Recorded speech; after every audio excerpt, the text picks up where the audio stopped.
Close your eyes. Take a slow, deep breath. And let me guide you into a forest. When you take your first step into a place called Silverwood, you can feel the air gently shift around you.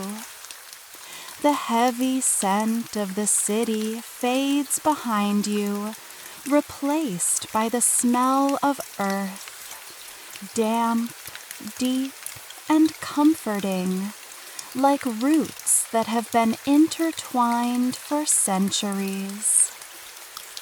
Soft beams of light slip through the leaves, breaking into tiny fragments as they touch the ground.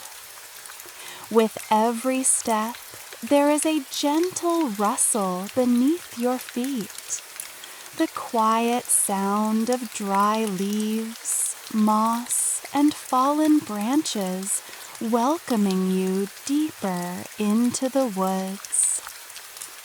The birds here seem to sing differently, calmer, warmer, as if they too have learned the peaceful language of this forest. And in the very heart of these woods, beneath the shadow of an old oak tree, stands a small stone cottage. Its walls are covered in moss, turned green over the years. The roof tiles have been washed by rain, warmed by sunlight, and cooled by autumn winds. Clay pots rest by the door, basil, thyme, lemon balm, and other herbs whose names you may not know. The plants hanging from the window sway gently in the night breeze, and beside the wooden door, perched on a stone, sits a cat as black as the midnight sky, watching you quietly. This is where Evelyn Ashcroft lives, together with her cat. Describing Evelyn is never easy. People who see her for the first time often struggle to hide their surprise. Because the first thing you notice is her hair. Not dark, not ordinary, but a vivid, fiery red.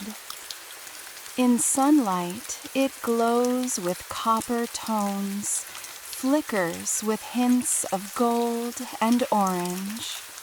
In the morning light, it almost burns like embers. In a forest of moss and earth, her hair stands out with a mesmerizing beauty. Most days, it's loosely tied back, a few strands falling across her face. And her eyes, green, deep, as if shaped by the forest itself. Those eyes greet you with quiet warmth. In the nearby town of Hollowmere, people lower their voices when they speak of her.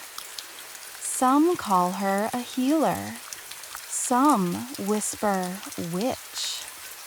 Because a woman who lives alone in the forest, with hair like flames and a heart that feels too much, is difficult for them to understand.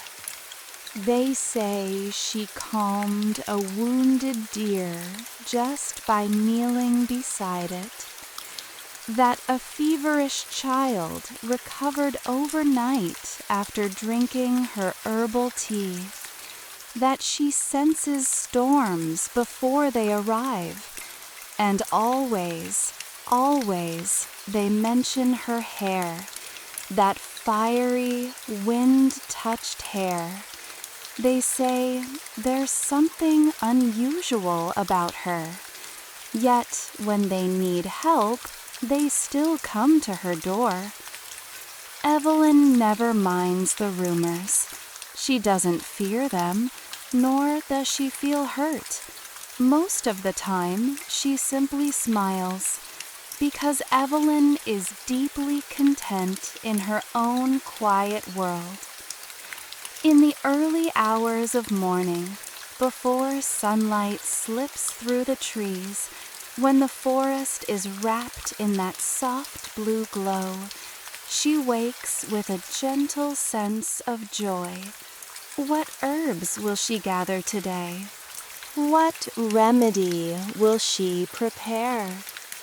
Where will Raven want to wander? These small questions lift her from bed and carry her to the door. Animals never fear her.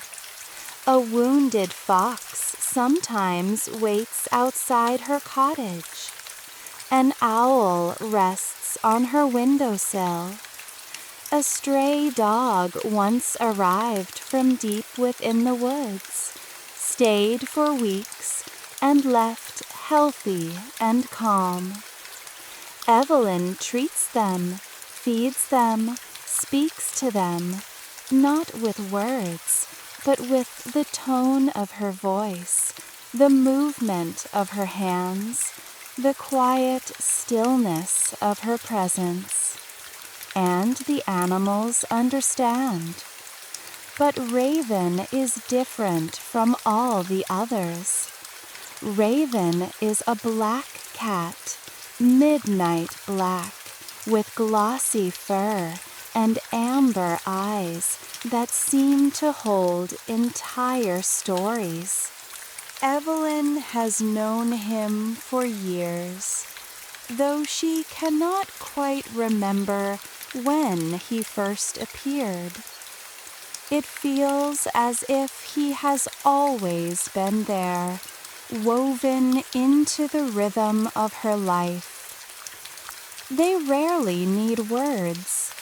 A glance is enough. When Raven dislikes something, he flicks his tail and looks away.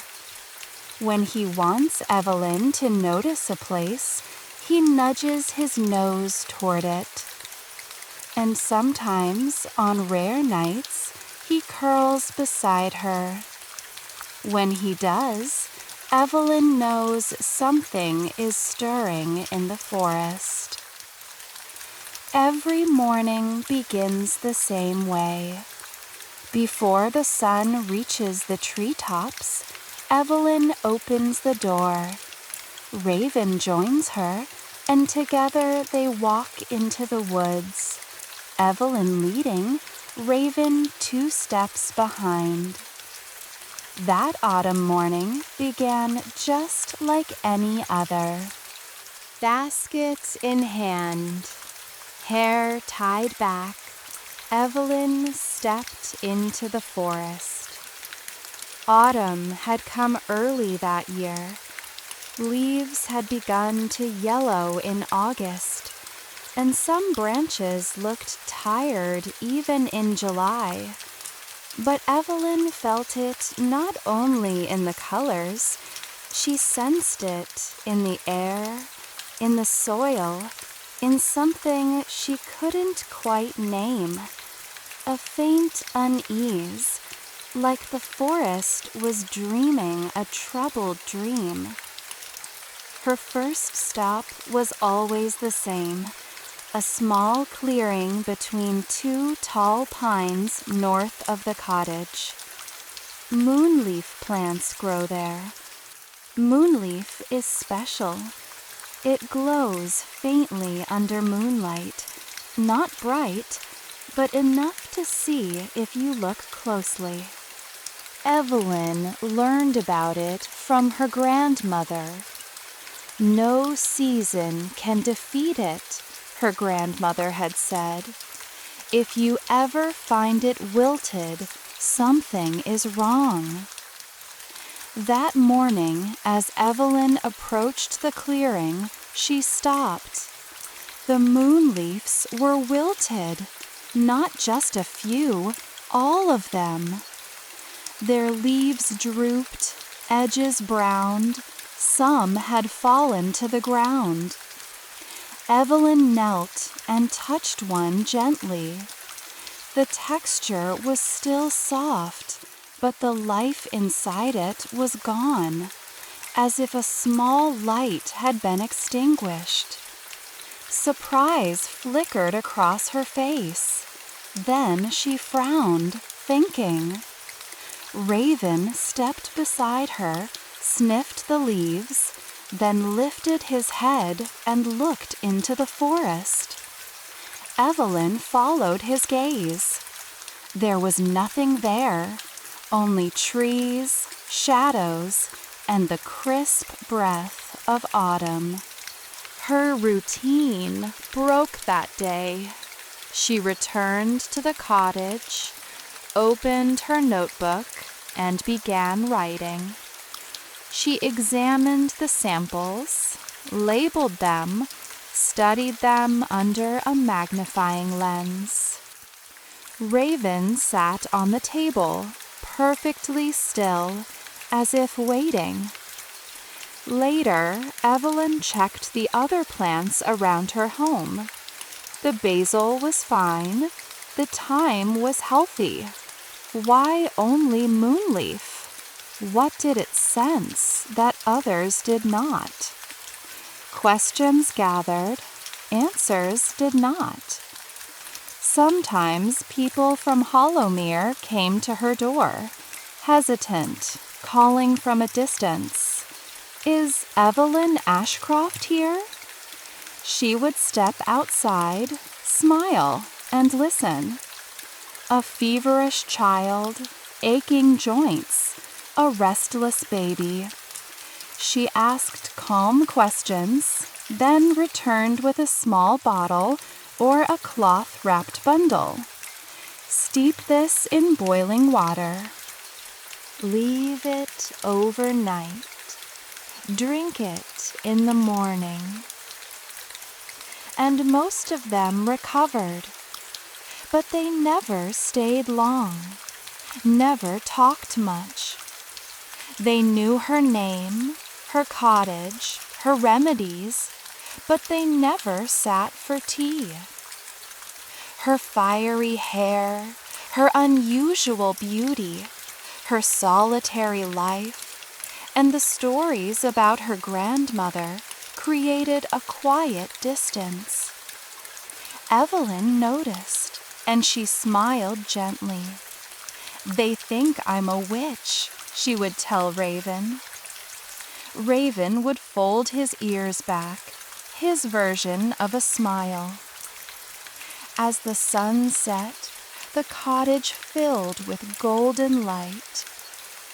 Evelyn stood by the stove, stirring a pot of dark green liquid. Thyme, nettle, and a few roots simmering together.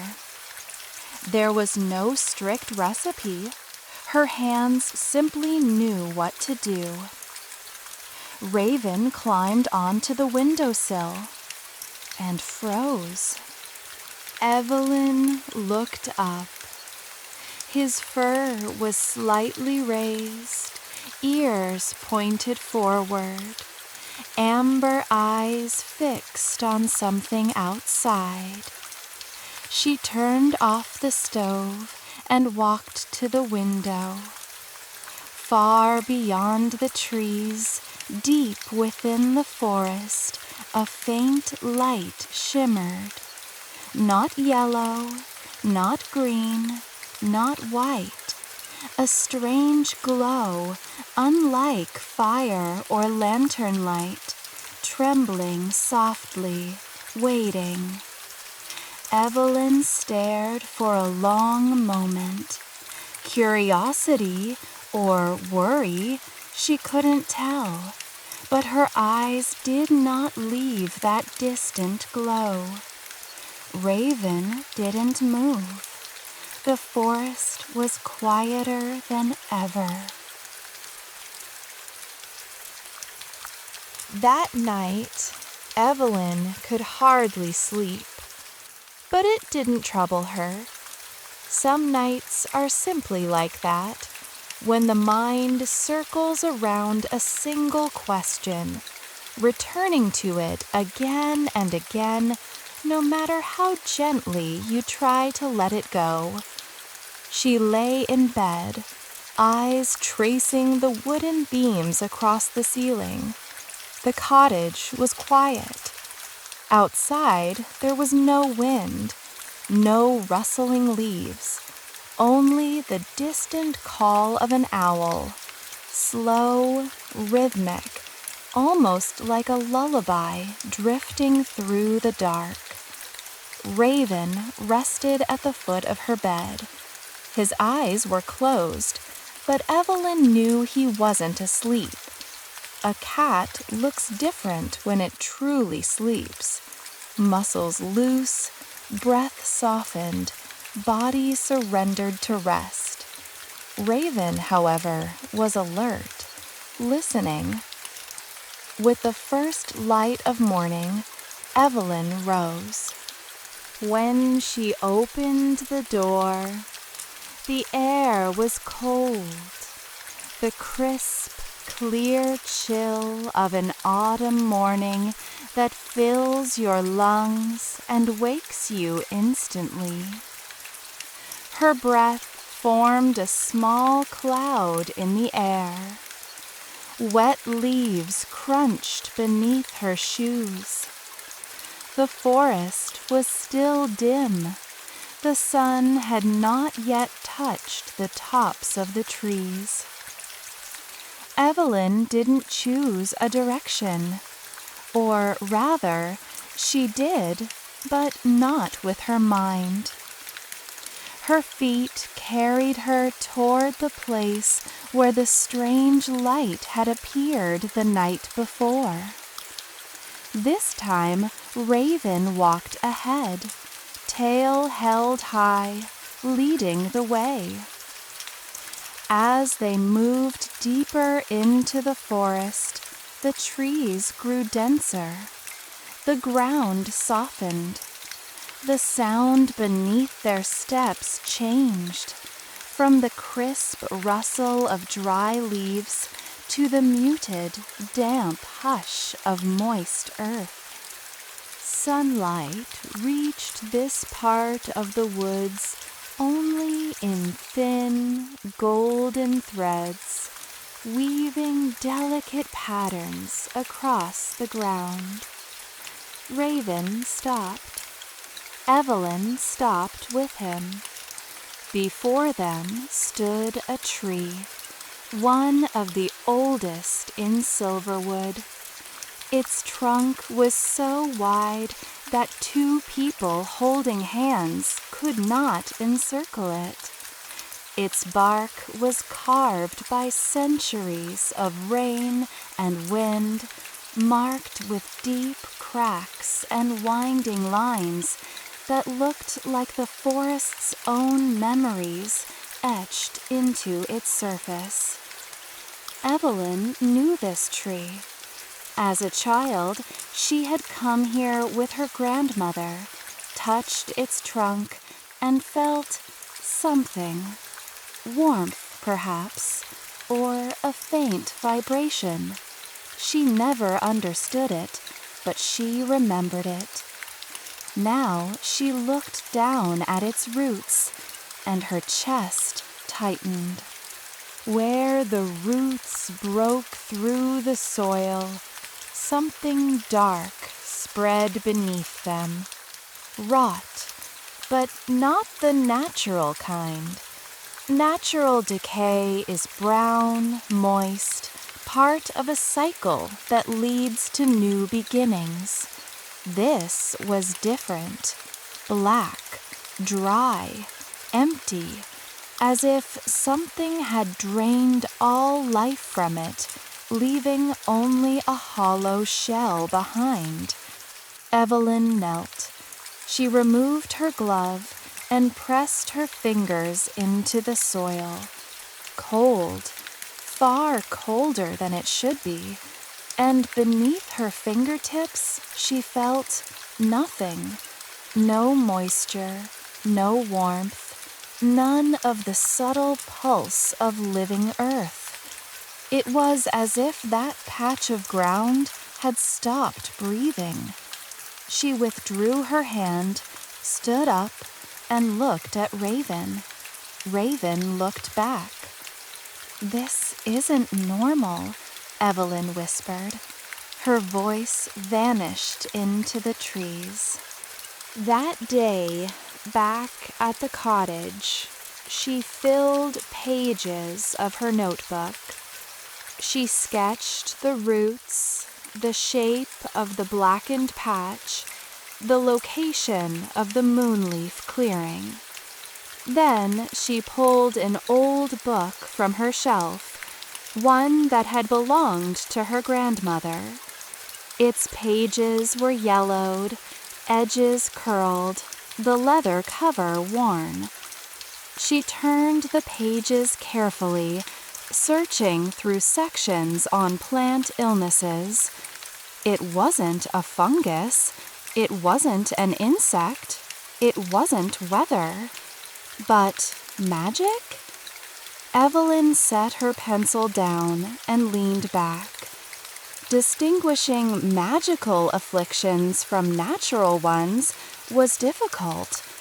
Plants don't always show clear signs when they suffer. Sometimes it's just a feeling, like hearing a single wrong note in a familiar song, a discord, a fracture. And here, that feeling was strong. The next morning, Evelyn made a decision. She would go to town. Hollowmere was small, a few streets, a marketplace, wooden-fronted shops. Evelyn rarely visited, not because she disliked it. In fact, she enjoyed certain parts of it. The smell of fresh bread from the bakery, the shade of the old sycamore tree in the square. But the way people looked at her, curious, cautious, unsure, it could be tiring. Still, she needed answers. She prepared her basket, pulled a dark cloak over her shoulders, and set out. Raven stayed at the cottage door. He never followed her to town, but he watched her until the forest swallowed her silhouette. When Evelyn reached Hollowmere, the market was in full swing. Stalls lined the square. Apples, pumpkins, dried herbs, wool yarn. People chatted, children ran between the stands. As Evelyn walked, a few people paused. A woman whispered to her companion. A child clung to his mother's skirt. Evelyn noticed. She smiled softly and continued. The shop she sought stood at the corner of the square. A white wooden front, herbs displayed in the window, and a sign above the door. Clara Whitmore Apothecary. When she opened the door, a small bell chimed. Clara Whitmore, a woman in her early 30s with chestnut hair and glasses, looked up from the mortar she was grinding. She froze for a moment, recognizing Evelyn instantly. Everyone did. The fiery hair, the forest green eyes. There was only one person in Hollowmere who looked like that. Evelyn Ashcroft, Clara said, her voice filled not with fear, but curiosity. "Hello," Evelyn replied warmly.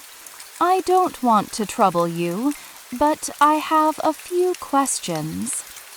Clara stepped forward. "Of course." Evelyn asked directly, "Had there been unusual illnesses in town? Any complaints? Any strange behavior in animals?"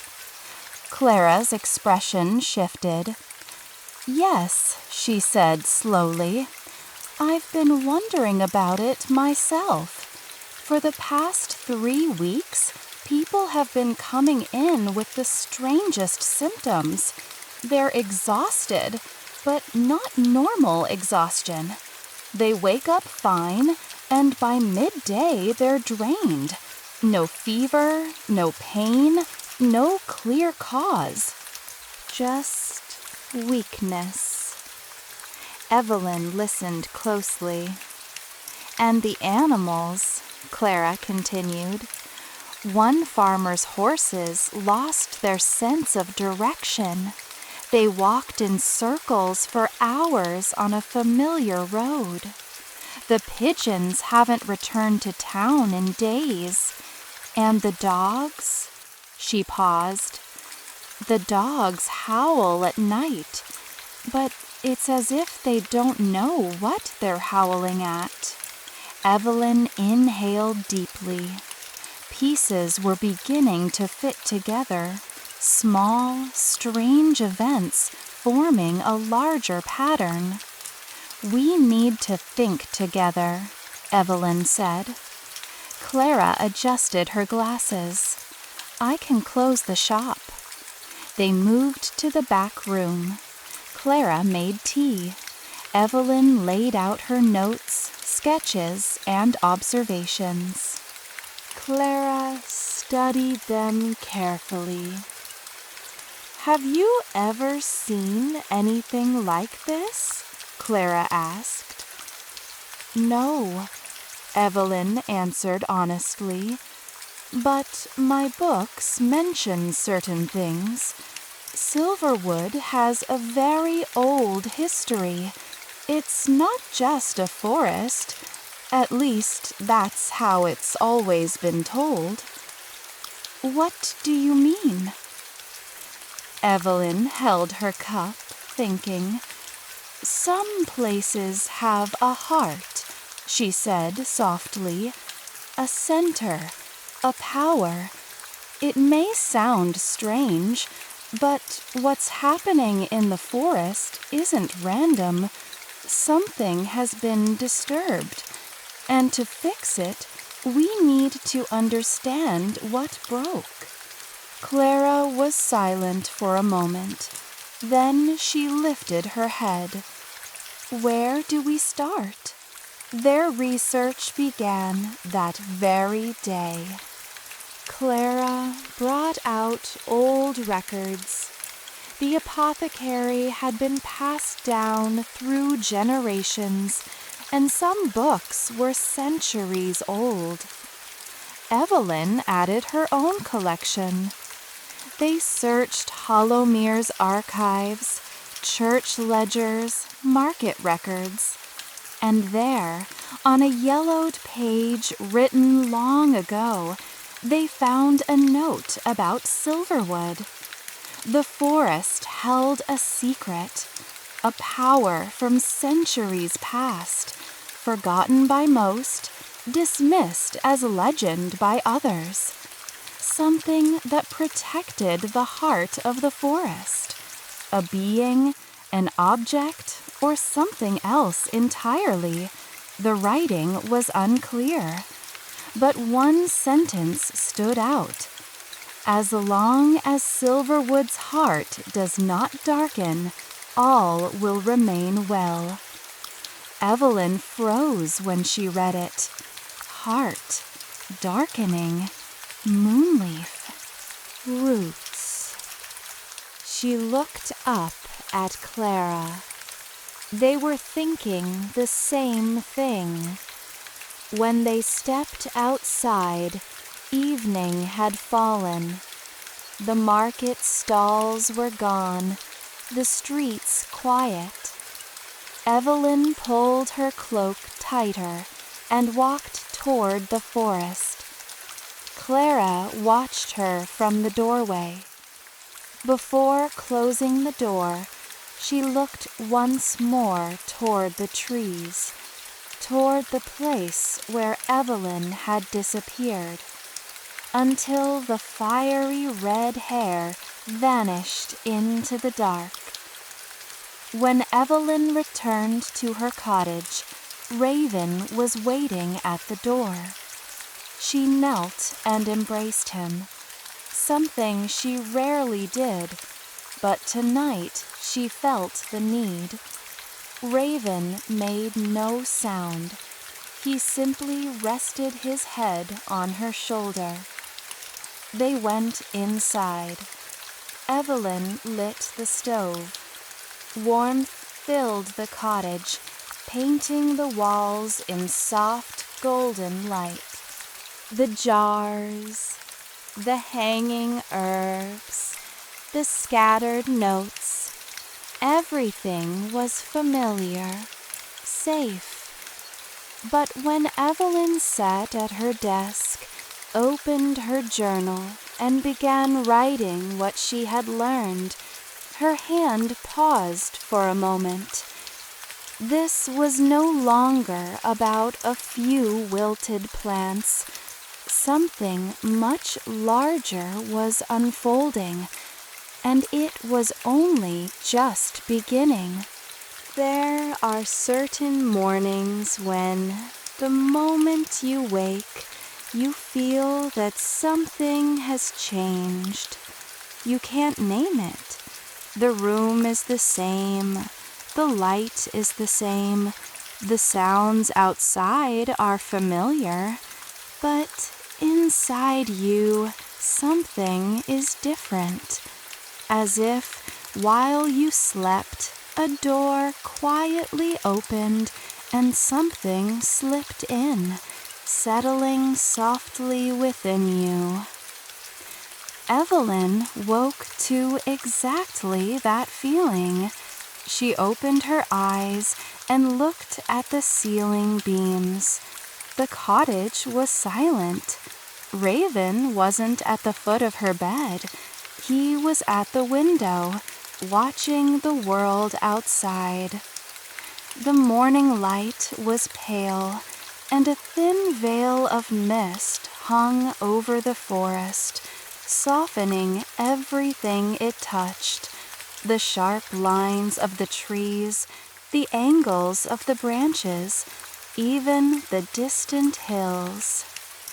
Everything looked a little blurred, a little dreamlike. Evelyn stepped out of bed. Her feet met the cold stone floor, just as they did every morning. She pulled on a thick cardigan, letting her hair fall loosely over her shoulders. She placed wood in the stove and lit the fire. The flames hesitated for a moment, then caught. Warmth began to fill the cottage. She set water for tea, and while she waited, her eyes wandered around the room. In the darkest corner, on the lowest wooden shelf, sat a chest. It had always been there. Evelyn saw it every day, passing by in the morning, working in the evening. But nothing had ever urged her to open it. It held her grandmother's belongings. When she died, she left the cottage and everything inside it to Evelyn. Evelyn had used some things, organized others, but the chest remained untouched, as if it were waiting for the right moment or the right question. Perhaps that moment had come. Evelyn took her tea and knelt beside the chest. There was no lock, only an old leather strap, stiff and faded with age. Her fingers traced it gently, then began to loosen it. The strap resisted at first, as anything unopened for years tends to do. Then it gave way. The lid lifted. Inside were old things. A folded wool shawl, her grandmother's color, a soft lavender. Several small bottles, their lids sealed. A wooden spoon, carved with a delicate pattern. A handful of stones, each a different color, chosen with care. And at the very bottom, tucked beneath everything else, almost hidden, a leather-bound book. Evelyn lifted it. It was heavy. Its cover was dark brown, polished by years of handling. There was no title, only a faint monogram in the lower corner, nearly worn away. Her grandmother's initials. Evelyn held it for a moment. Then she opened it. The handwriting inside was small and neat. The ink had faded, no longer black, but a deep gray. The pages were thin and fragile. She turned each one with care. She began to read. It was her grandmother's journal.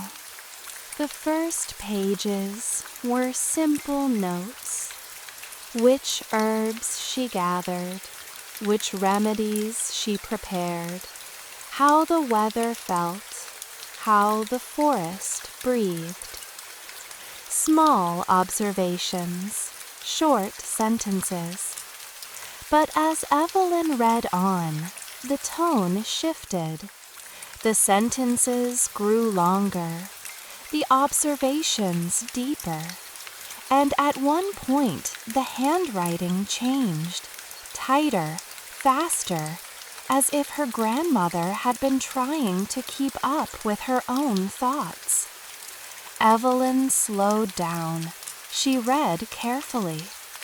According to her grandmother, there was a secret beneath Silverwood, a secret reaching back centuries, to the time when the first trees were planted and the first healers settled on this land. During that era, a book had been written.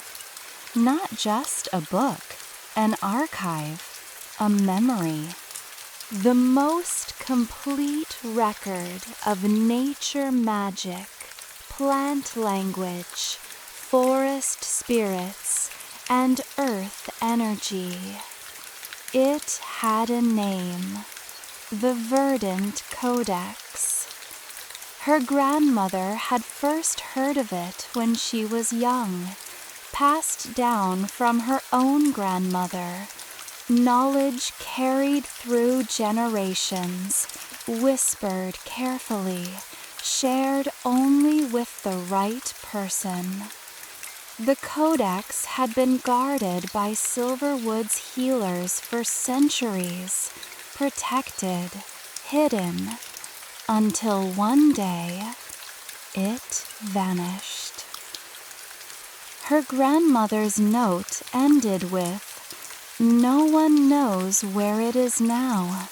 Perhaps that is for the best. Some things are found only when they are truly needed." Evelyn turned the page. The final section was different, the writing heavier, more burdened. Her grandmother's voice felt cautious, serious. Evelyn held her breath as she read. Her grandmother had written, "If ever you see the moon leaf wilt, stop and listen.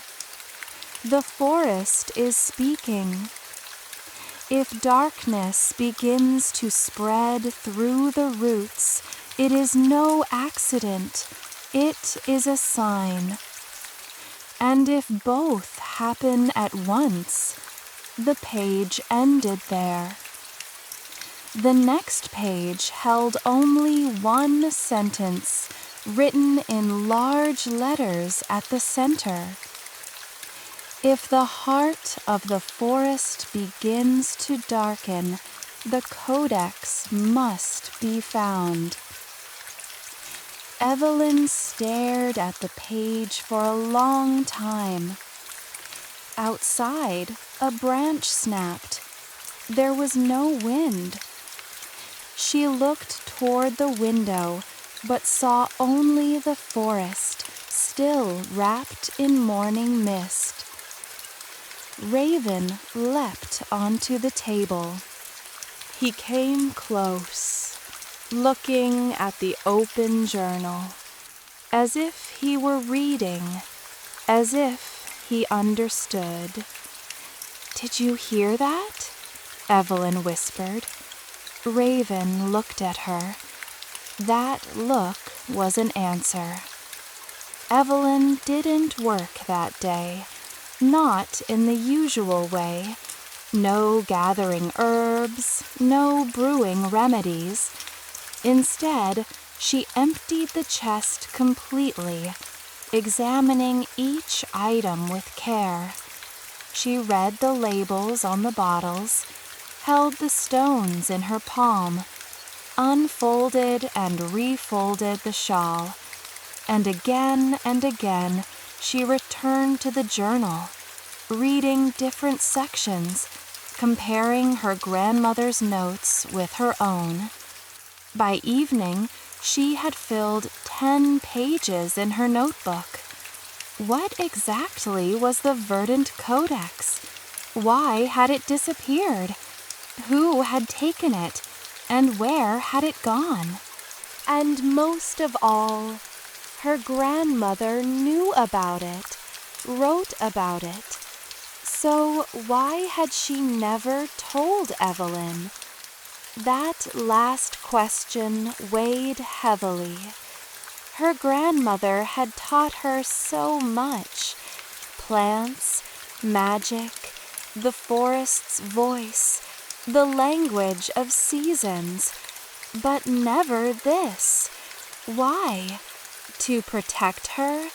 Because the time wasn't right? Or because carrying this knowledge was a burden she didn't want Evelyn to bear? No answer came, but the question remained. The next morning, Clara arrived. She knocked with an excited urgency.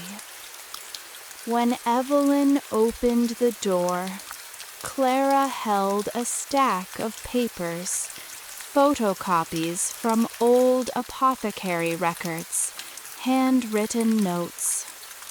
"I couldn't sleep last night," Clara said as she stepped inside. "I went through the town's old archives, church records, market logs, and a journal from my great-grandfather's time." Evelyn invited her in. They sat by the stove. "What did you find?" Clara spread the papers across the table. 180 years ago, Hollowmere experienced something similar. People came to the apothecary complaining of exhaustion, not normal exhaustion, but sudden, unexplained weakness. Animals behaved strangely. Trees near the forest edge began to wither.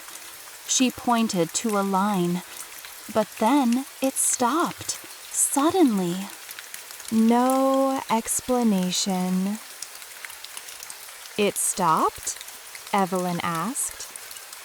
Yes, and 2 months later, someone wrote a note. No signature. It says, Clara lifted the paper and read, "The forest breathes again. What needed to be known has been known." Silence settled. Evelyn leaned back, rubbing her face, trying to gather her thoughts. "What needed to be known?" she repeated. "What do you think that means?" Clara shrugged. "I'm not sure, but it sounds like something was found or remembered." Evelyn looked at her grandmother's journal, still open on the table, the final page exposed. "If the heart of the forest begins to darken, the codex must be found." "Have you ever heard of something called the Verdant Codex?" Evelyn asked. Clara frowned. No, what is it? Evelyn told her everything. The chest, the journal, the warning. Clara listened, eyes widening, taking notes, pausing to think. When Evelyn finished, Clara was quiet for a long moment. "So, where is this book?" she finally asked. "I don't know," Evelyn said, "but we have to find it." That night, after Clara left, Evelyn stepped outside the cottage. The air was cold.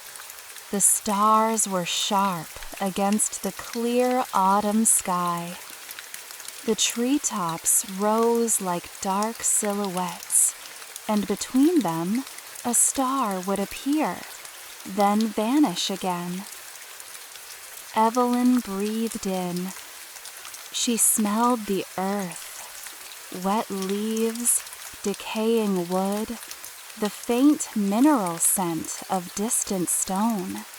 She loved these smells. They made her feel at home. But tonight, something else lingered in the air. Very faint, almost unnoticeable, but Evelyn sensed it. Not smoke, not rot. Something more abstract. A scent of absence, as if something had been erased from the air itself. Raven came to her side, brushing against her legs. Evelyn bent down and lifted him. He settled on her shoulder. Together, they looked at the sky.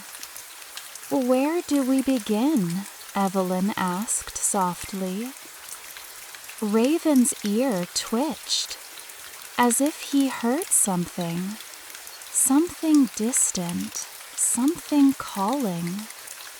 Evelyn paused and listened. The forest was silent, but within that silence, deep, deep down, something whispered. There are mornings when, the moment you wake, you sense that something has shifted. You cannot explain it. The room is the same, the light unchanged, the sounds outside familiar. Yet inside you, something feels different, as if, while you slept, a door quietly opened and something slipped in, settling softly within your chest.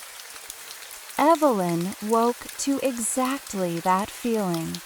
When she opened her eyes, the sun had not yet risen, The sky was wrapped in that strange, deep blue, not night, not day, but the quiet breath between the two.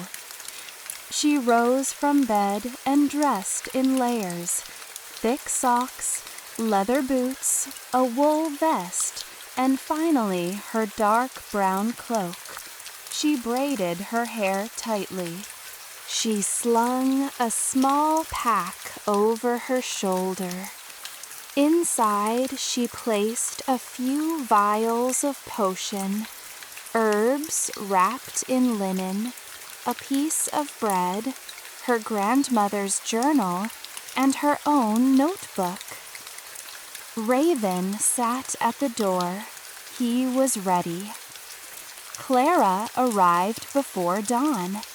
Evelyn hadn't expected her quite this early, but she wasn't surprised either.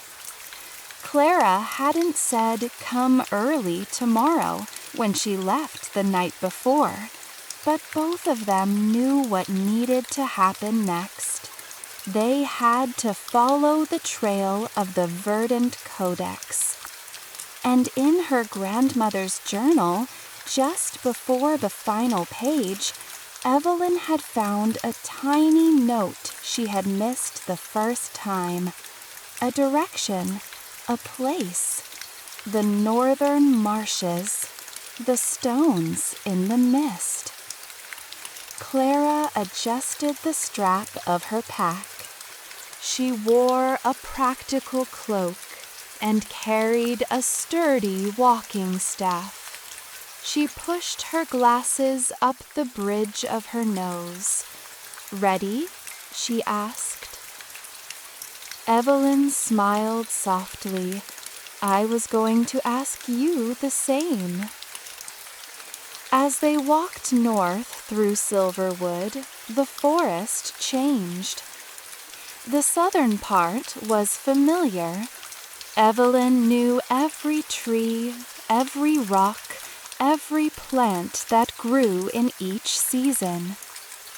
But the north was different. The trees stood closer together, darker, their trunks crowded, their branches tangled. The ground grew soft and damp.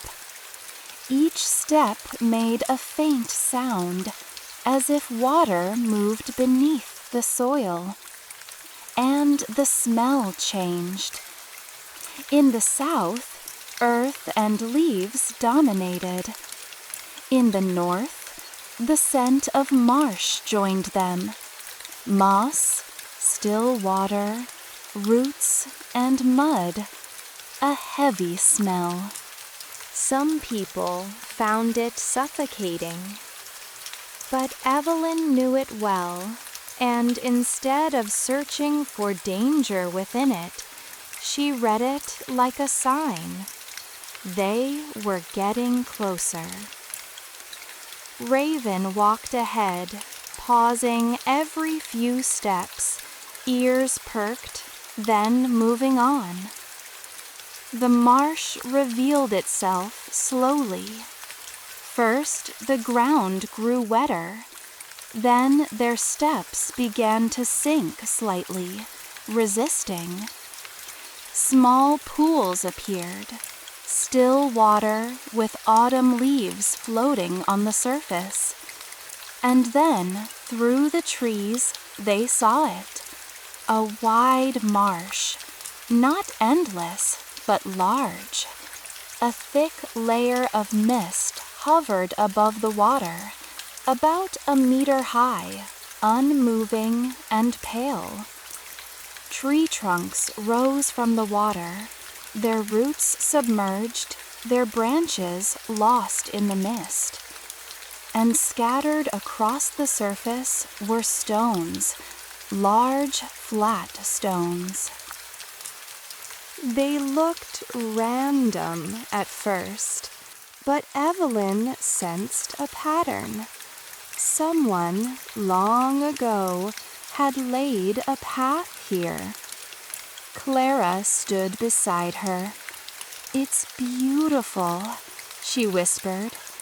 Her voice carried awe. And it was beautiful, strange, lonely, but beautiful.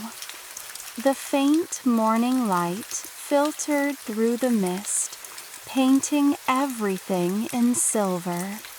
The water was still, mirror-like, and there was no sound, no birds, no wind, only the distant, patient drip of water. Raven stopped at the edge of the marsh. He did not step forward, but his gaze locked onto the mist. "We can walk on the stones," Evelyn said. "If you're careful, they hold." "Slippery?" Clara asked. "A little, but slow steps will do." Evelyn took the first step. The stone was solid, damp but steady. She moved to the second, then the third. Raven hesitated, then followed. Clara came last, using her staff for balance. They entered the mist. Inside, the mist was different. From the outside, it had looked dense and still, but within it, they realized it was moving, very slowly, almost imperceptibly. It flowed. It circled around them, and within it, something stirred. Evelyn heard it first. Not quite a whisper, more like the sound of wind passing through leaves, except there was no wind. The sound came from the mist itself, or was the mist itself. Then the image appeared. At first it was blurry, a shape hovering above the water. Evelyn narrowed her eyes. The shape sharpened. A cottage, her grandmother's cottage, but older, newer, different, familiar and unfamiliar at once. A small red-haired child ran outside. Her grandmother stood at the door, smiling. Then the image shifted. The child was older now, a young woman, and her grandmother was leaving, turning away, walking into the forest. The young Evelyn watched her go. There was no sound, but Evelyn could read her lips. "Don't go." Evelyn froze, her feet rooted to the stone. "Evelyn," Clara's voice. Evelyn turned. Clara had stopped too, staring into the mist, her face pale. "Do you see something?" Evelyn asked. "Yes," Clara whispered, "but not what you saw." Evelyn understood. The mist showed each person something different, something theirs. She didn't ask what Clara saw. It would not have been right.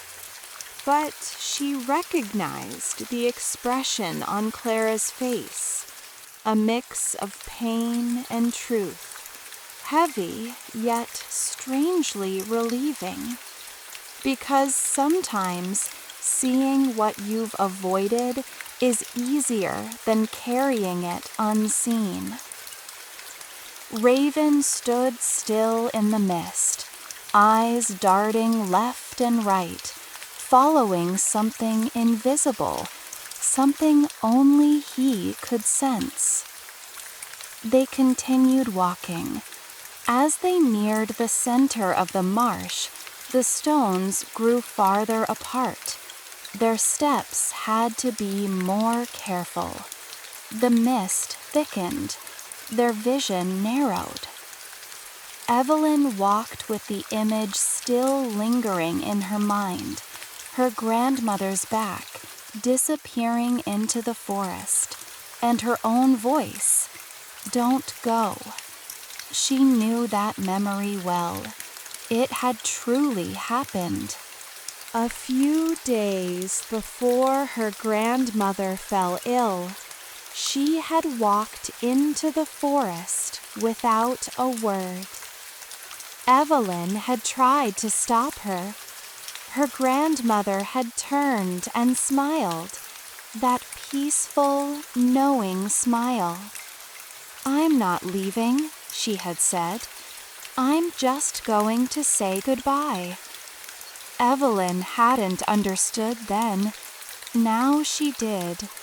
And within that understanding was both sorrow and a gentle release, as if she had finally set down something she had carried for too long. At the widest part of the marsh, on a large stone rising from the water, stood the remains of old stones. At first, Evelyn didn't pay attention. Old stones were common in marshes. But as they approached, she saw it clearly. These stones were not random. They had once formed something. Walls, pillars, perhaps a small structure, a shrine, a shelter, a storehouse. It was impossible to know now. But Clara saw something on the stone's surface. "Look," she whispered. She knelt and brushed away the moss. A carving emerged, a map, or a fragment of one, small, the size of a hand, but filled with symbols, lines, circles. Evelyn knelt beside her and took out her notebook. She copied each mark carefully, her fingers cold but steady. Clara watched. "What do you think it shows?" "I don't know yet," Evelyn said, still drawing. "But it wasn't left here by accident. Someone wanted it to be found." "Or waited for it to be found," Clara murmured. Evelyn paused. "Waited for it to be found." The words touched something inside her. Her grandmother's journal, the warning. Some things are found only when they are needed. And now this fragment, waiting beneath mist and water for centuries. A chain, one link leading to another, carried through generations. And now it was in their hands. When Evelyn finished copying the map, she stood and stretched. They couldn't stay in the marsh much longer. The air was growing colder, the mist thicker, and Raven was restless. "Let's go," Evelyn said. They turned back, stepping carefully across the stones. As they left, the mist showed them one more thing. Evelyn saw it from the corner of her eye, not in front of her, but to the side. A shape formed above the water. This time, it wasn't from the past. It wasn't familiar. A pair of hands, old hands, thin fingers, holding a large, ancient, leather-bound book. The hands slowly opened it, and just as the pages began to part, the image dissolved. The mist shifted, the shape blurred, and it vanished. Evelyn stopped. She fixed the image in her mind, those hands, that book, the metalwork on the corners, the verdant codex. She had seen it, perhaps only for a moment, perhaps only what the mist chose to show. But she had seen it, and the book was real. When they left the marsh, the sun was high. Hours had passed without them noticing. Time moved differently inside the mist, slower, deeper. At the forest's edge, Evelyn turned back. The marsh lay still. The mist hovered. The stones rose from the water, patient and unmoving. Nothing had changed, and yet everything had. Clara stood beside her. They remained silent for a long time. "Are you all right?" Evelyn asked at last. Clara thought for a moment. "Yes," she said, "but heavy." She smiled faintly. "The mist shows hard things." "It does," Evelyn said, "but seeing is good. To set down what you carry, you must first know what it is." Clara looked at her. "Did your grandmother say that?" Evelyn paused, then laughed softly. "No, I did, but it sounded like her." They walked until evening. Back at the cottage, Evelyn lit the fire and made tea. Clara sat at the table, pulling the copied map toward her. Together, they studied the symbols, the lines, the markings. One symbol was familiar, a universal sign for mountains, overlapping triangles.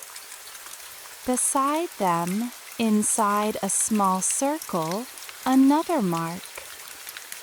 Evelyn opened her notebook and compared it with her grandmother's journal. It was there too, drawn beside a single sentence. "Cedric will return one day. I know what he found beneath the mountains, but it is not mine to tell." Evelyn lifted her head. "Cedric?" she whispered. Clara looked at her. "Who is that?" Evelyn shook her head slowly. "I don't know. Not yet." But the name settled in her mind, and in Evelyn's experience, things that settled there usually had a reason. Clara left late that night. Evelyn watched her disappear into the dark forest, her lantern shrinking to a small glow, then fading. Inside, the copied map lay on the table. Beside it, her grandmother's journal. Raven curled on the chair, watching her. Evelyn sat for a while. She did nothing, only listened to the fire, the crackle of wood, the soft murmurs of the cottage walls. Then she picked up her pen and wrote. "The map points somewhere. The mountains, something waits at their base, and someone named Cedric knows what it is. She set the pen down, closed her eyes. The image from the mist lingered, those old hands, that leather-bound book, the page about to open. A little more patience, a few more steps. The map remained on the table for 3 days. Every morning, Evelyn looked at it as soon as she woke.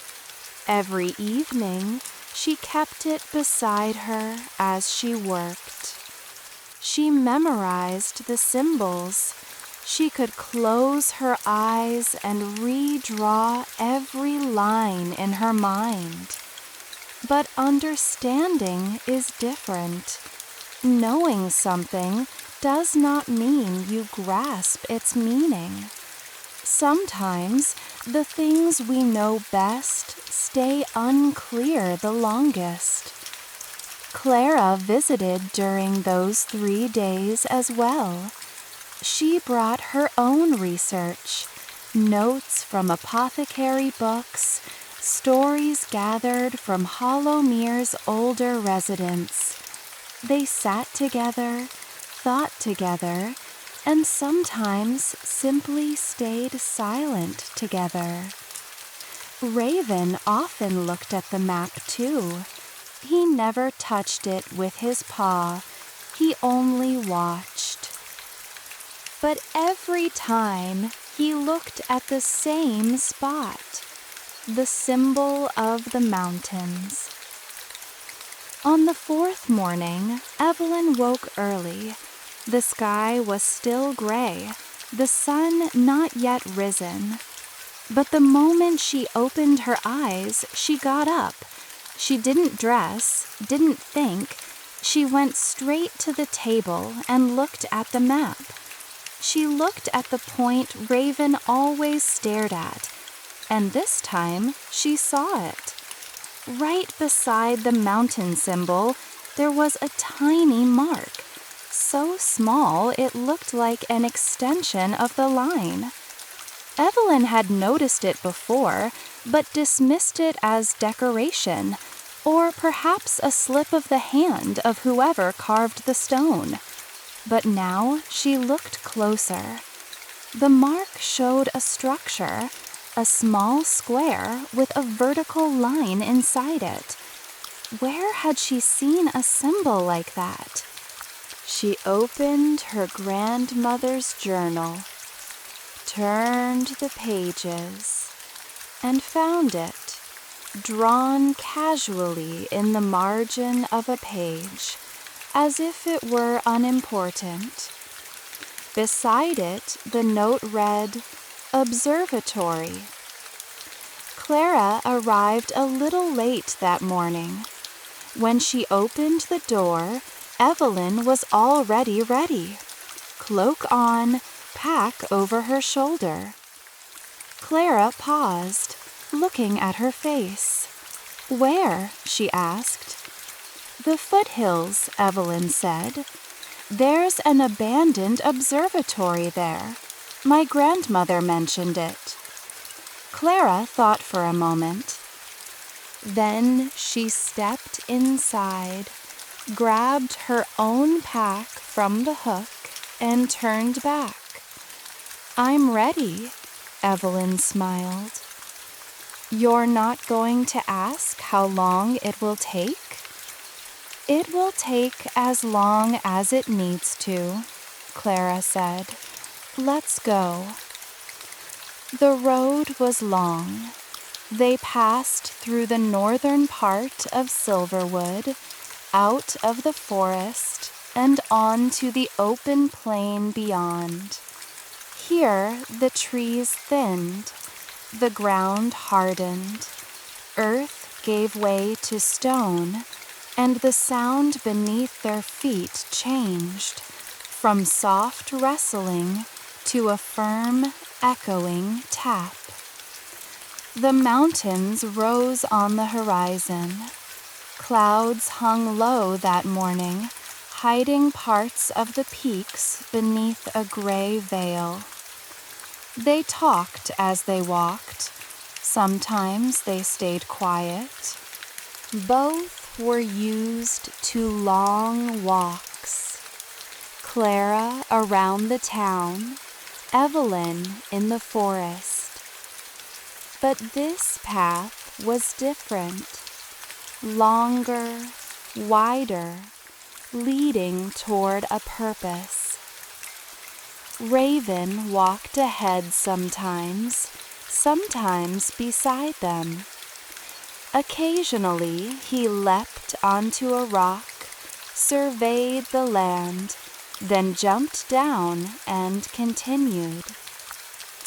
At midday they rested by a stream.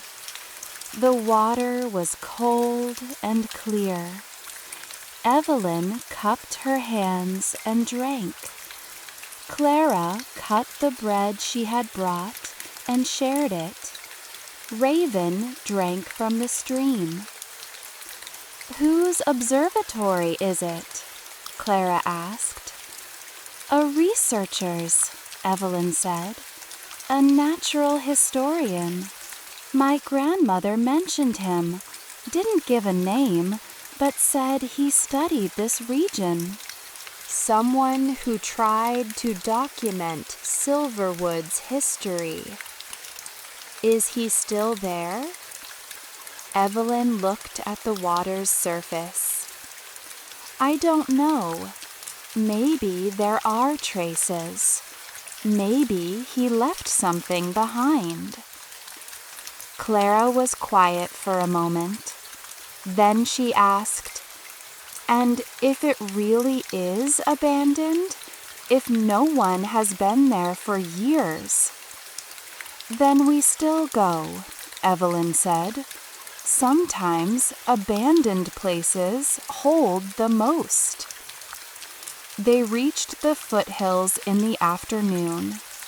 Here the forest began again, but a different forest, thinner, wind-touched. The trees taller but more slender, their branches sparse. The ground was rocky and sloped. Each step climbed a little higher. Raven stopped. He turned to Evelyn, then walked left into the trees.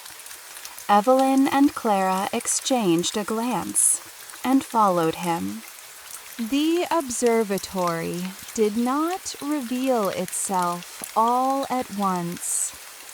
First, they saw a wall, stone, covered in ivy, then a corner of a roof, then a broken window frame. And finally, as they stepped through the trees, the whole structure appeared. A small building, 2 stories, stone walls, wooden roof. Part of the roof had collapsed. The windows had no glass. The door hung from its hinges, half open, but it was still standing, worn, tired, but holding on. Evelyn approached the door. She stopped. A sound came from inside, a faint sound, like paper rustling or pages being turned. Evelyn and Clara froze. Raven's ears lifted. Evelyn slowly pushed the door. It creaked. The door opened. Inside was dim. The windows were small, and ivy had replaced the glass, filtering the light into a greenish glow.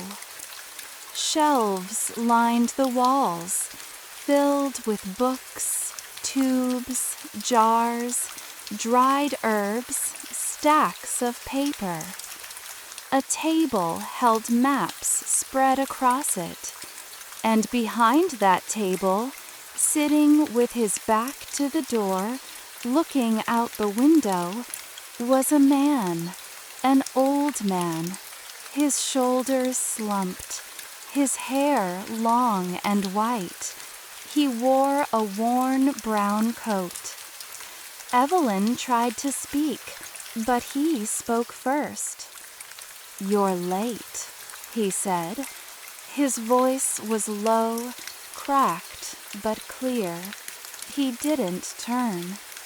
"I've been waiting a long time." Silence filled the room. Clara looked at Evelyn. Evelyn stepped forward. "I don't know who you are," she said carefully. "You do," the man replied. "Or at least you've heard my name somewhere." He turned. His face was long, lined with deep creases. Years seemed gathered around his eyes, but those eyes were alive, dark brown, sharp, seeing everything. "Cedric Thornfield," he said. The name struck something inside Evelyn. Her grandmother's journal. Cedric will return one day. The symbol on the map. The trail from the marsh. All of it led to this man, sitting in an old coat behind an old table, as if he had always been there. "They thought you were dead," Evelyn said. Cedric gave a tired smile. "I know. That was my choice." "Why?" He stood slowly, stiff, like someone who had sat too long or walked too little. He went to a shelf, searched, found a jar, and placed it on the table. Inside were dried leaves. "Tea," he said. "This will take time." Cedric Thornfield had lived at the foothills for years. He hadn't planned to stay. He had come as a researcher to document Silverwood's history. But his work had drawn him deeper and deeper, and one day he learned something. Someone was searching for the verdant codex. "How did you learn that?" Clara asked. Cedric held his cup. "In the Capitol's archives," he said. "I found a document that shouldn't have been there. A private correspondence." It didn't name the codex directly, but what it described could only be that. "Who wrote it?" Evelyn asked. Cedric didn't answer at first. He drank his tea slowly, then set the cup down. "Lucian Blackthorne." The name hung in the air with a heavy weight. Evelyn didn't know it, but Clara did. Her expression tightened, her eyes narrowing behind her glasses. "The king's advisor?" Clara whispered. "Yes," Cedric said. "He's the one searching for the codex?" Cedric leaned over the table. "He isn't searching anymore," he said. "He believes he's found it, but he hasn't reached it yet, and that is why I'm here." Evelyn stepped closer. "What do you mean?" Cedric pulled a map from the pile, larger, more complete than the one from the marsh. "Many fragments joined together. There is a place beneath Silverwood," he said. "Very old. as old as the forest, perhaps older. It is not easy to reach, but the codex is there, and Lucian Blackthorn knows it, Cedric continued. He hadn't known Lucian at first, but he had researched him. A respected figure in the capital, wise, trusted. But behind the scenes there were other things, forbidden texts, unusual experiments, and most importantly, his age. "How old is he?" Clara asked. "Officially 63, Cedric said, but I checked the oldest records. Lucian Blackthorn has existed under that name for more than a century." Silence. Evelyn looked out the window. The trees swayed in the wind. Leaves fell, slowly, turning, chasing one another. "He's extending his life," Evelyn said quietly. Not a question, a truth. "Yes," Cedric said. "And you can guess how." Evelyn turned. "Silverwood. The forest's energy, its life force, the current that runs through trees, plants, soil. He has been draining it for years, slowly, carefully, so no one would notice." Cedric paused. "But recently, he has accelerated. His time is running out. Small siphons are no longer enough. He wants all of it." Clara placed her hands on the table. "The moonleaf," she said. "Yes." "The rot in the roots." "Yes." "And the exhaustion in town. The animals acting strangely." "All from the same source," Cedric said. "I've watched it for years. I found the stones in the marsh long ago. Throughout the forest's history, these signs have always meant the same thing. Something is breaking the balance." Evelyn stood. She couldn't sit anymore. She walked across the room, turned, walked again, thinking. "We have to find the codex," she said. "We can't stop Lucian without it." "I know," Cedric said. "And you'll help us?" Cedric looked at her for a long moment, that deep, heavy gaze. Then he looked at the map, then back at Evelyn. "That's why I waited," he said.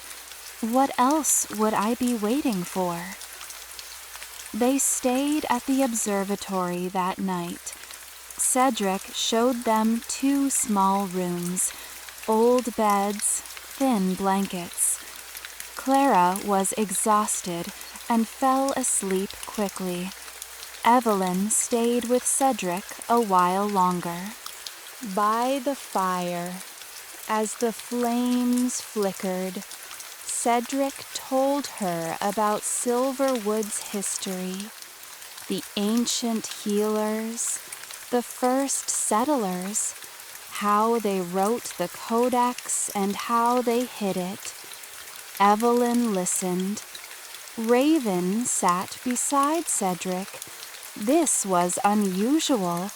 Raven rarely approached strangers, but now he sat by the man, watching the fire.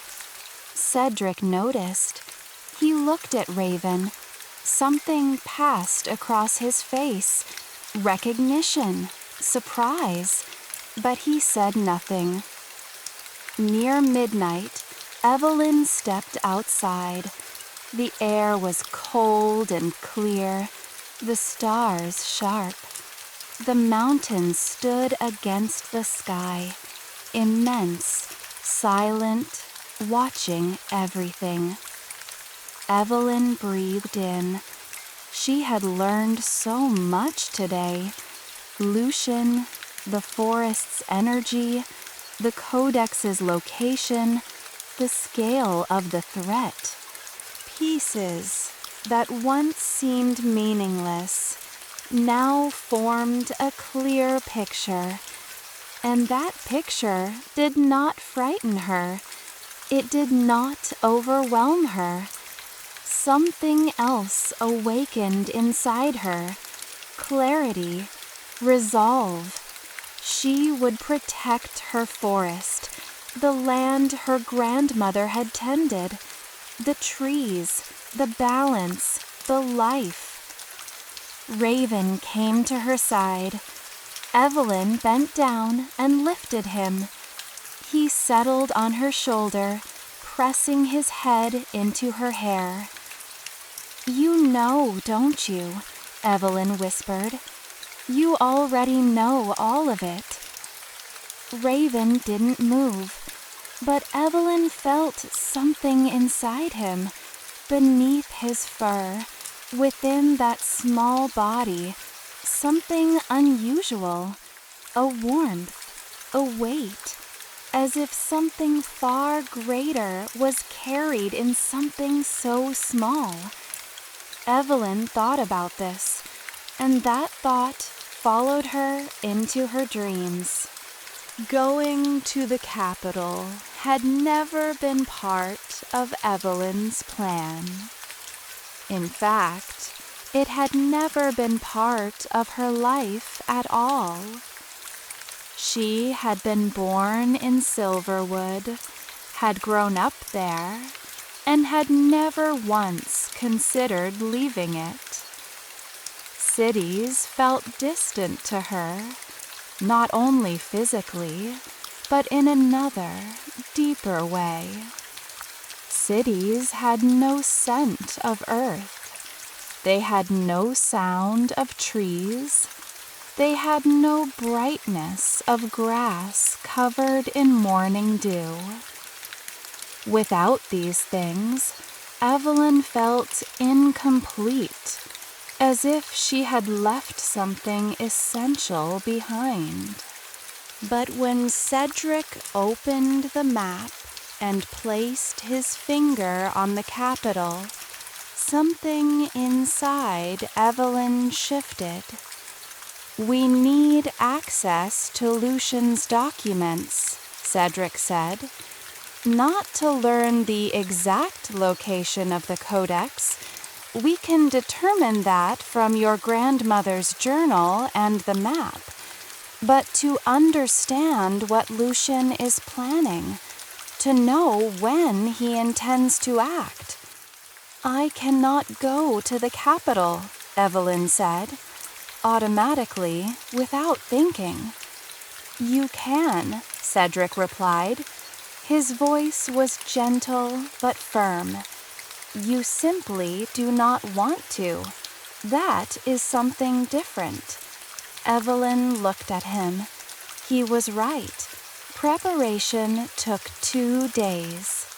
Cedric gathered some of his documents from the observatory, notes he had compiled over the years, records about the capital, pages tracing Lucian's past. Clara returned to her apothecary, wrote a note to her neighbor saying she would be gone for a few days, and came back.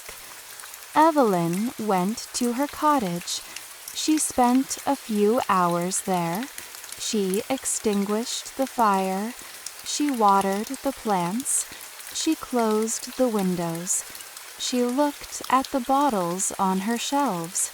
She knew each one, what it contained, how it had been made, when it was useful.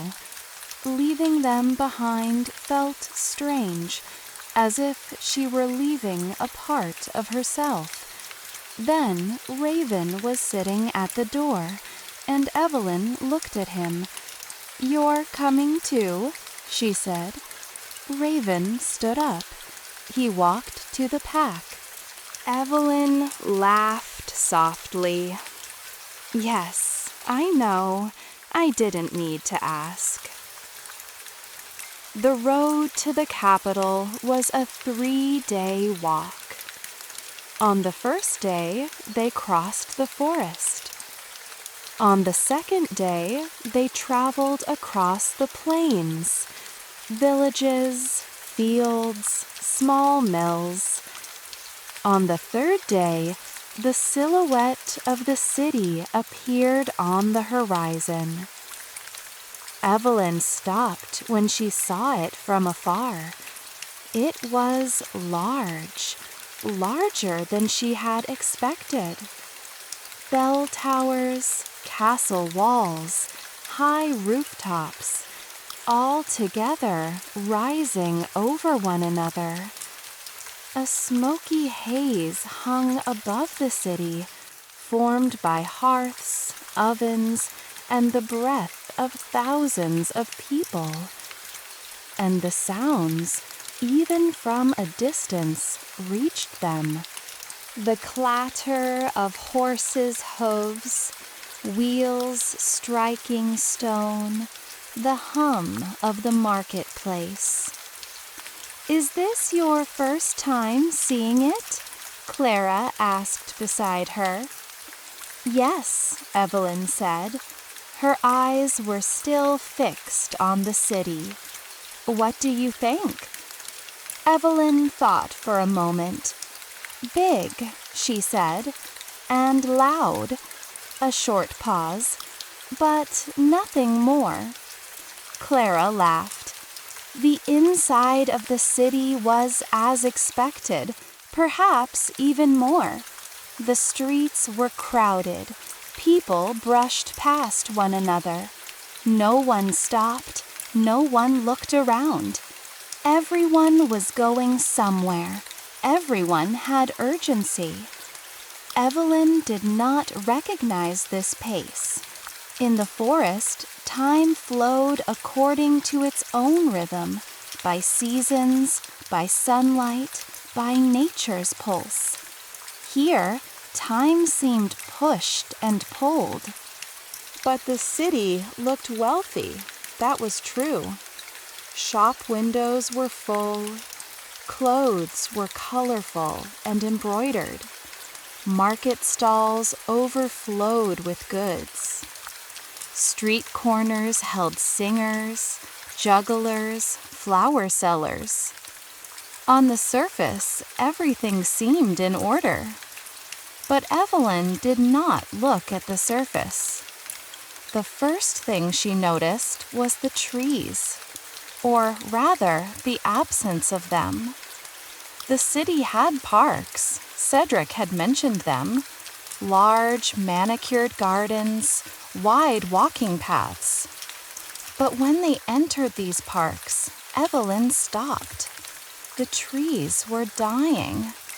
Not all of them, but many. Leaves had fallen before their season. Branches were brittle and pale. The grass on the ground had yellowed. In some places, the soil was completely bare. Gardeners were tending to them, watering, pruning, adding soil. But the problem inside the plants did not come from moisture or sunlight. Evelyn understood this instantly. It was the same thing, the same as Silverwood. Something rising from the roots, something beginning from within, a trace of exploitation. The river was different too.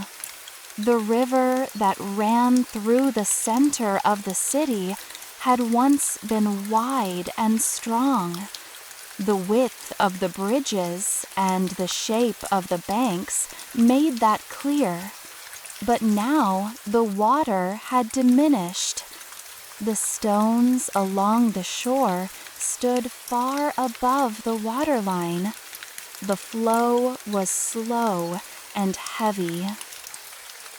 Fishermen stood by the river as if waiting for something that would not come.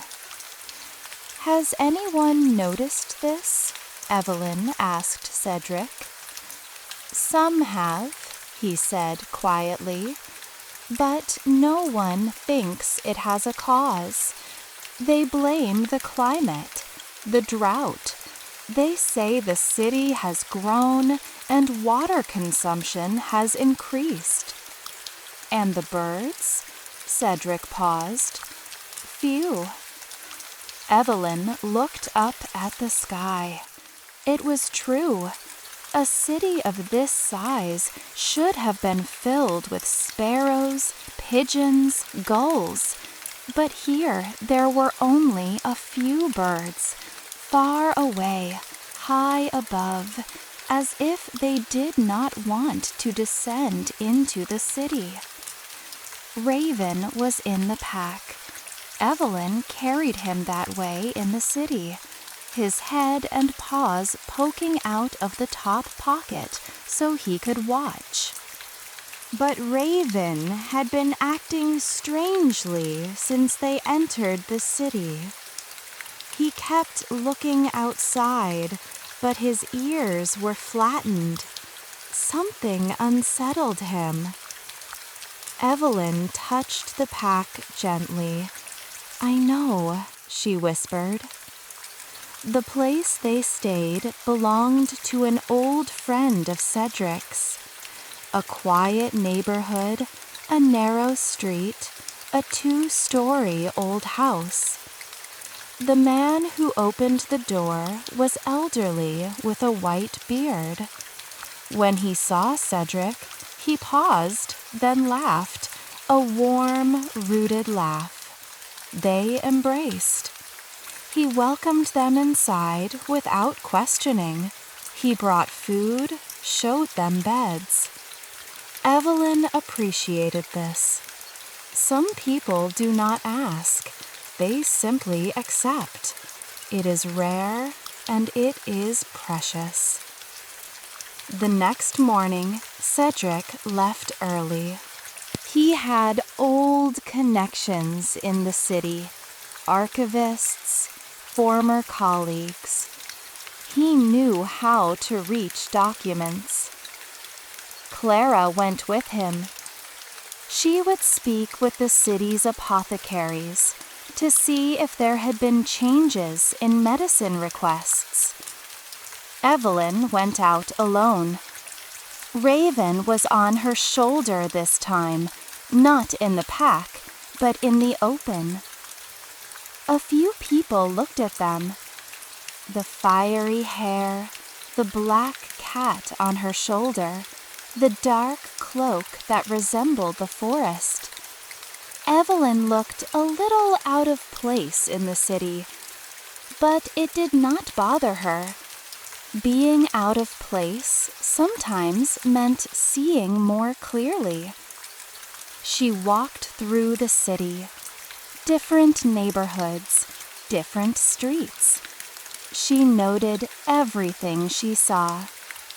In wealthy districts, everything was bright and well kept.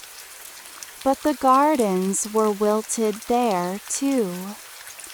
In poorer districts, people's faces were tired. But it was not only economic exhaustion. It was something deeper, a weariness that settled into the bones. Just like the complaints of the people in Hollowmere, the city was sick. No one said it, but the city was sick. Cedric returned in the afternoon. His face was tense, but his eyes were bright. He had found something. He sat at the table. He opened the papers he had brought, copies, handwritten notes from the archives. Lucian Blackthorn has taken 2 long journeys in the last 3 years, he said, officially listed as diplomatic visits on behalf of the kingdom. But the places he went are not places where diplomacy is conducted. He pointed to a line. On the 2nd journey, he passed through the Silverwood region, and the date of that journey, Clara continued, it matches the time when the forest first began to deteriorate. Yes, Evelyn folded her arms. She looked thoughtful. What else? She asked. Cedric opened another page. This is more interesting. I found the list of books Lucian requested for his private library. Some of them are in the forbidden category. Texts on the transfer of natural energy, on the extraction of life force. And one of them, he paused. What? Clara asked. A catalog of underground temples, very old, covering the underground structures beneath the Silverwood region. Silence fell. Raven sat on the table. He wasn't looking at anyone, but his ears were pointed forward. He knows where the codex is, Evelyn said. He knows, or he is very close, Cedric replied. And one more thing. I examined the palace calendar. He found a page among his papers. In the coming weeks, there is a rare celestial event, not a lunar eclipse, something rarer. The moment when the density of stars in the night sky is at its lowest. During such moments, the magical balance of nature becomes the most fragile, Evelyn finished. Cedric nodded. Lucian is waiting for that night, Evelyn said. Her voice was calm, but her heart was not. Yes, Cedric said, and that night is very soon. That evening, the 4 of them sat together. After Cedric finished explaining, a long silence followed. Everyone was deep in their own thoughts. The sounds of the city drifted in from outside. Wheels, voices, a distant bell. Inside, the fire burned, casting flickering shadows on the walls. Clara spoke first. What is the plan? First, we must find the codex, Evelyn said, before Lucian reaches it. There must be something inside the book that can stop his plans. My grandmother would not have written that warning for nothing. The underground temple is beneath Silverwood, Cedric said. We need to return. I know. When? Clara asked. Evelyn looked at Raven. The cat sat on the table, looking at her. Those deep amber eyes, that quiet, knowing gaze. Tomorrow, Evelyn said, we leave at dawn. Late that night, after everyone had gone to bed, Evelyn went downstairs. She sat in the kitchen. A glass of water was in front of her, but she did not drink it. She only thought. The things she had seen today, the dying trees, the diminishing river, the weary faces, these were the tangible traces of an abstract threat. One man, for the sake of his own immortality, was slowly consuming all this life. The trees, the water, the soil, the people, all of it. And it was no longer just Silverwood. The city was affected too, perhaps even farther places. Evelyn sat with this thought for a long time. Then Raven came and jumped into her lap. He curled up. Evelyn placed her hand on his back. His fur was like silk. It always was. Even in the cold, Raven was warm. "We will stop this," Evelyn whispered. She did not know whether she was saying it to herself or to Raven. But as she said it, something inside her felt firm, a kind of resolve that carried no doubt, no hesitation. And Raven, in an unusual moment, let out a quiet, soft meow. Evelyn paused. Raven held her gaze. And in that gaze, Evelyn felt something she could not describe, but she sensed it. A kind of affirmation, a kind of solidarity, as if a voice from somewhere very deep, very old, was saying, "Yes, we will stop it." When they returned to Silverwood, the forest greeted them differently. This was not an abstract feeling. Evelyn sensed it the moment she stepped into the forest. There was something in the soil beneath her feet, in the air, in the wind passing between the trees, a recognition, as if the forest had noticed their absence and quietly acknowledged their return. But there was something else as well. Weight. The forest felt heavier, more tense than it had before they left for the capital. Evelyn felt it with every step she took. The ground was the same, the scent was the same, but something beneath it had tightened, like a drawn bowstring, like a held breath. Cedric noticed it too. As they walked, he bent down and touched the soil. He pressed his fingers into it. He shook his head. "It has accelerated," he said. "Lucian has accelerated it."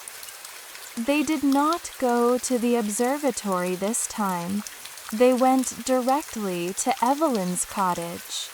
Clara lit the fire the moment she stepped inside. Cedric opened his pack and took out his notes. Evelyn took her grandmother's journal and spread it on the table alongside the map.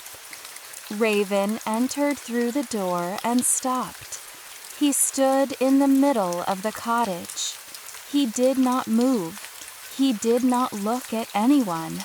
His eyes were almost closed, and his fur was slightly raised, but it was not fear.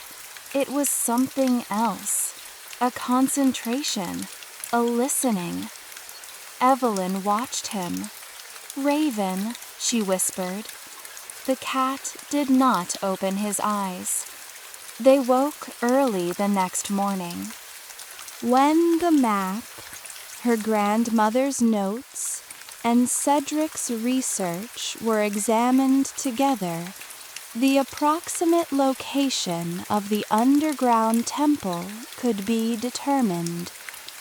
It lay near the exact center of Silverwood, the oldest, deepest part of the forest.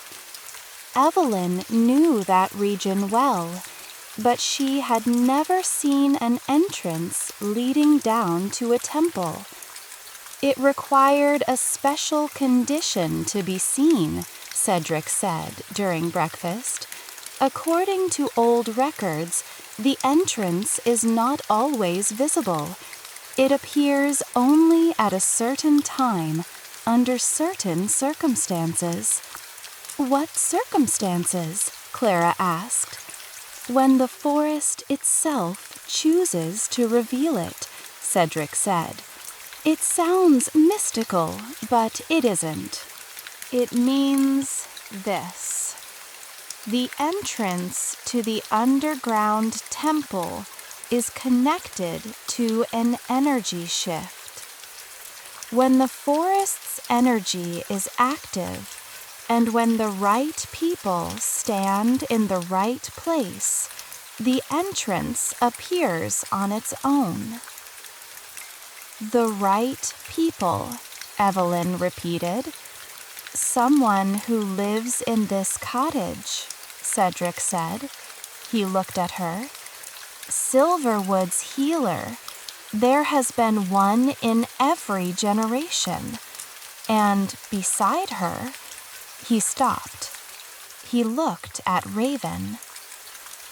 When they set out that day, the sky had darkened, not from the sun, but from clouds. Heavy, low clouds arrived in the afternoon and covered the sky.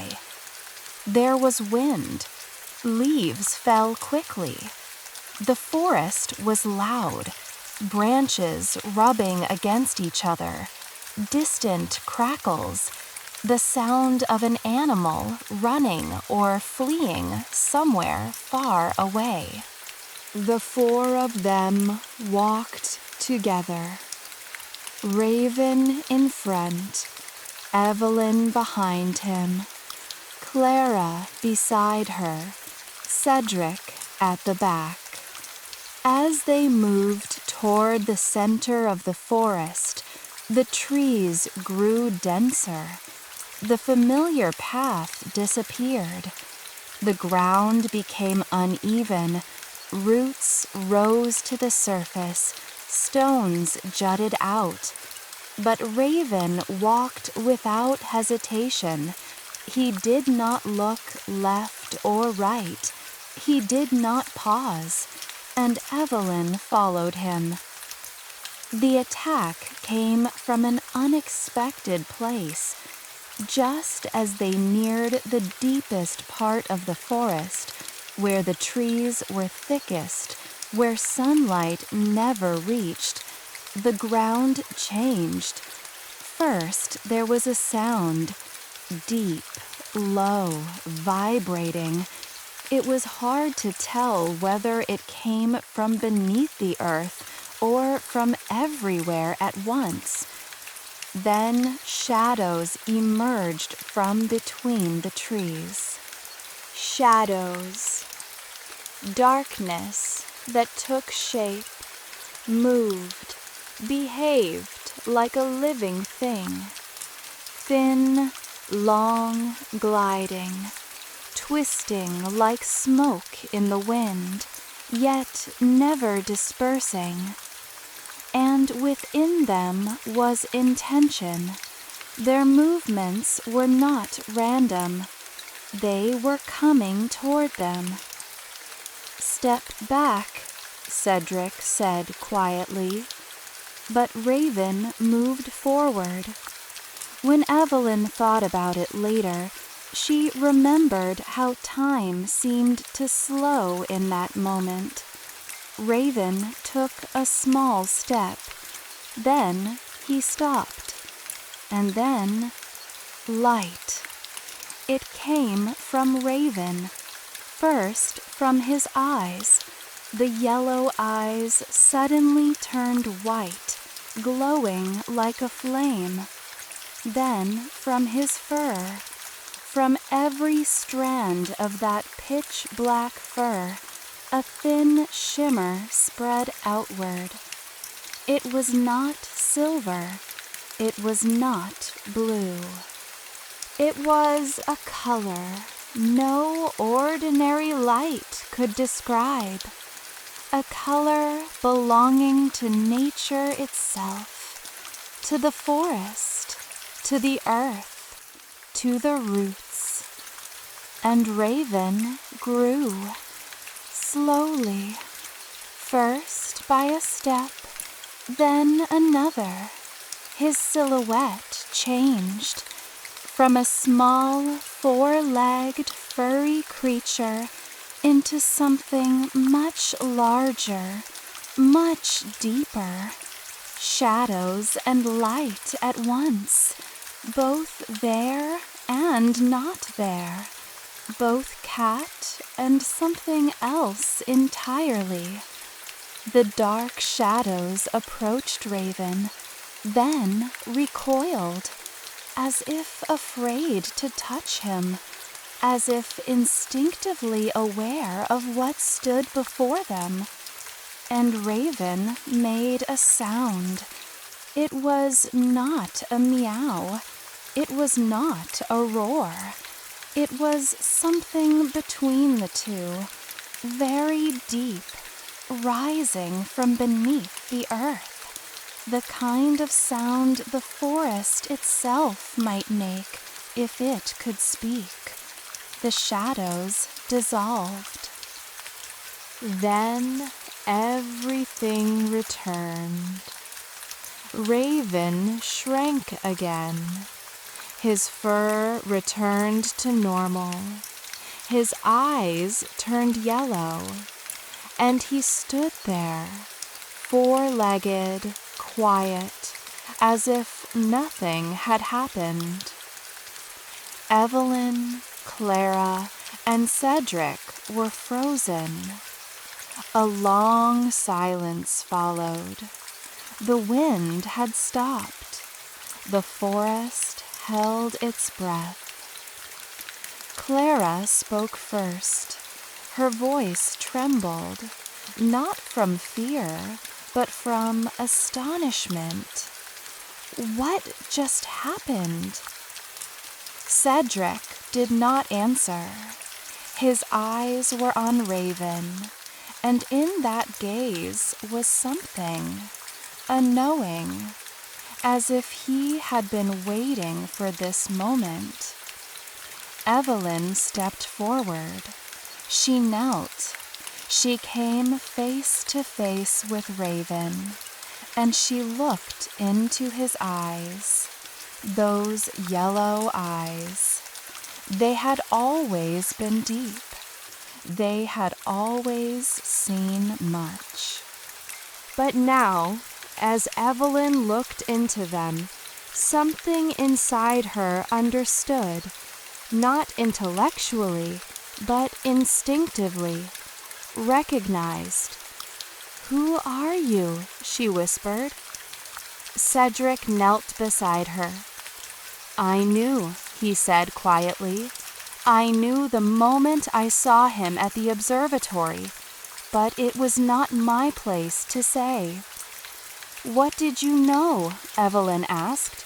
Her eyes were still on Raven. Cedric took a deep breath.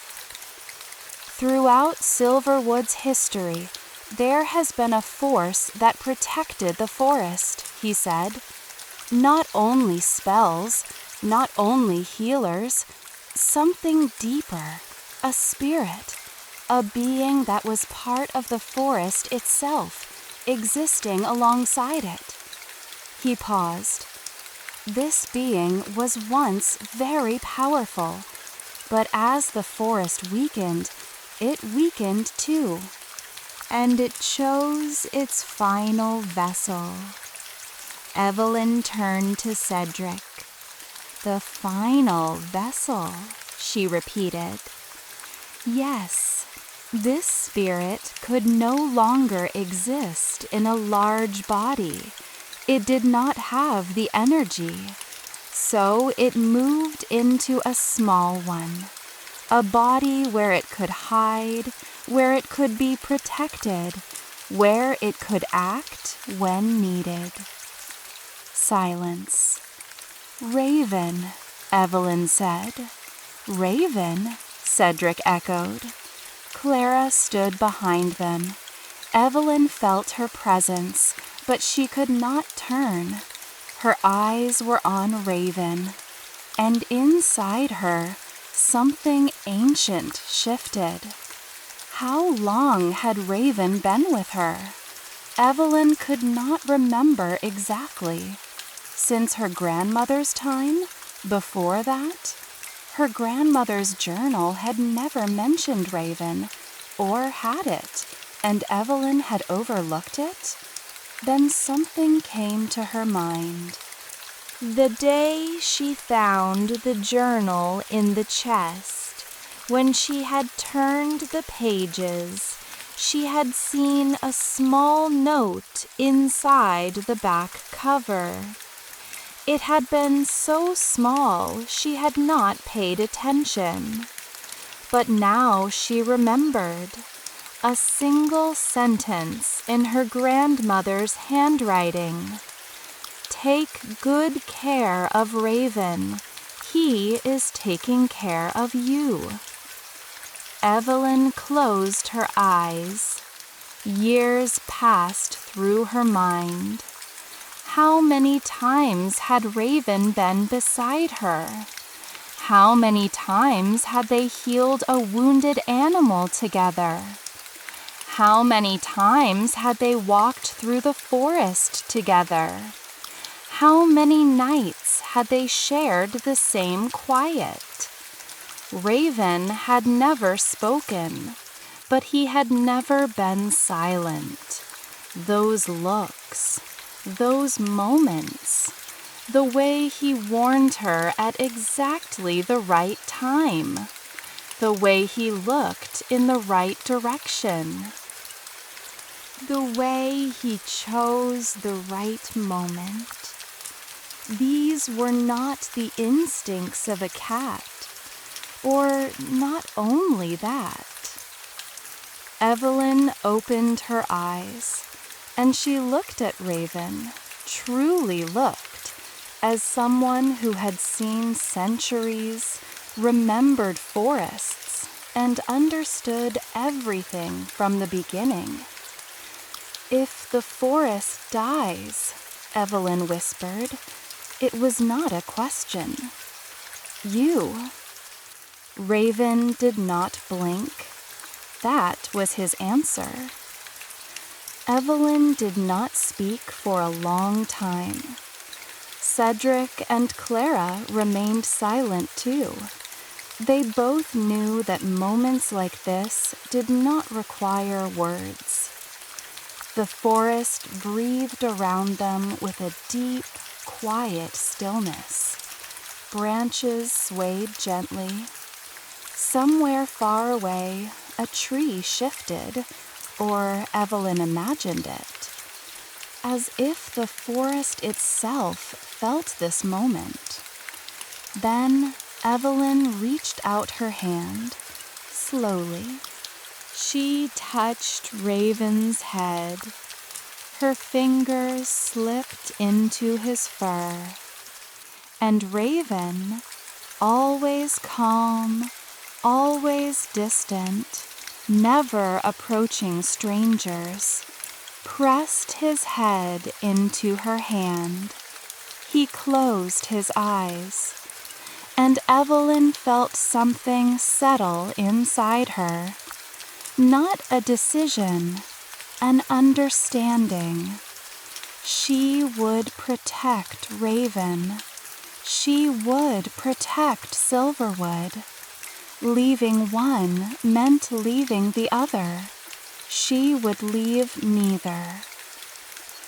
When they returned, the sky was darkening. They gathered in the cottage. Cedric sat at the table and looked at the maps. Clara made tea. It had become her habit. Whenever they sat in the cottage, Clara made tea. Evelyn stood. Raven sat on the edge of the table. They looked at each other. "Tomorrow," Evelyn said, "we find the underground temple." "We take the codex." "And Lucian?" Clara asked. "That night is approaching," Cedric said. "We have a few days, but only a few." Evelyn lowered her head.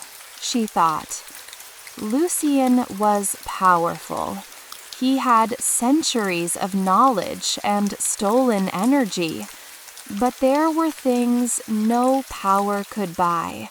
The love felt for a place, the bond formed with a land, and the silent but deep solidarity built through years of walking side by side. Evelyn looked around the table. Clara was there, her chestnut hair lit by the fire, her eyes thoughtful but calm behind her glasses. Cedric was there, tired but determined, his hands on the maps, carrying years of knowledge.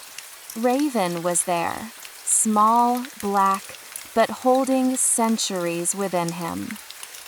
And Evelyn was there. "All right," she said. "Listen, here is our plan." They talked until late at night. Outside, the wind grew stronger. Leaves struck the window. The cottage creaked, but held. It always had. At some point, Clara grew tired and fell asleep. In her chair, her head tilted to the side. Cedric slept later, lying where he sat. Evelyn did not sleep. She sat at the table. She opened her grandmother's journal. She turned to the back cover. She found the small note. Her grandmother's handwriting. Those familiar, firm letters. "Take good care of Raven. He is taking care of you." Evelyn traced the sentence with her finger. She smiled. "She knew," Evelyn whispered. "She knew everything." Raven came to her and jumped onto the pack. From there, he stepped onto the table. He placed his paw on the journal, directly on that page, and looked at her.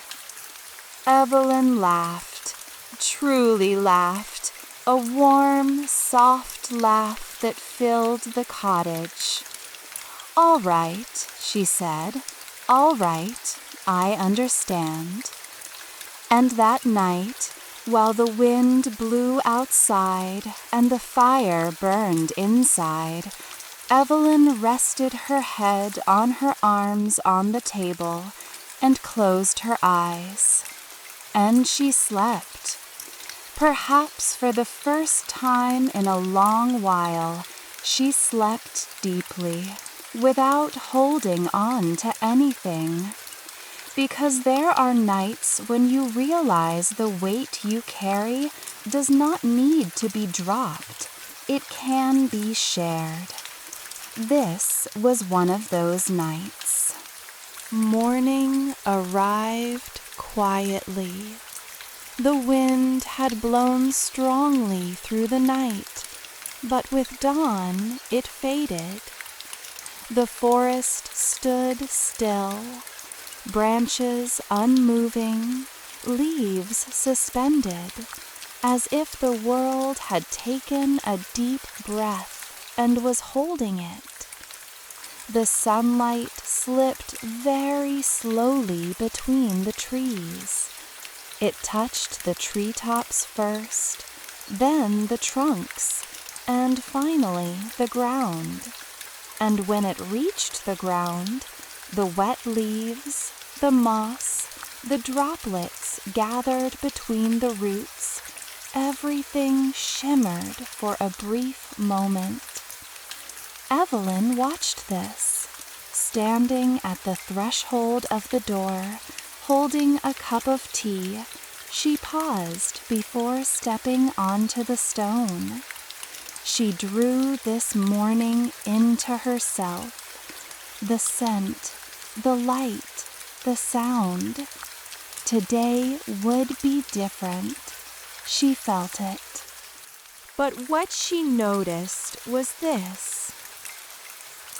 The feeling was not fear.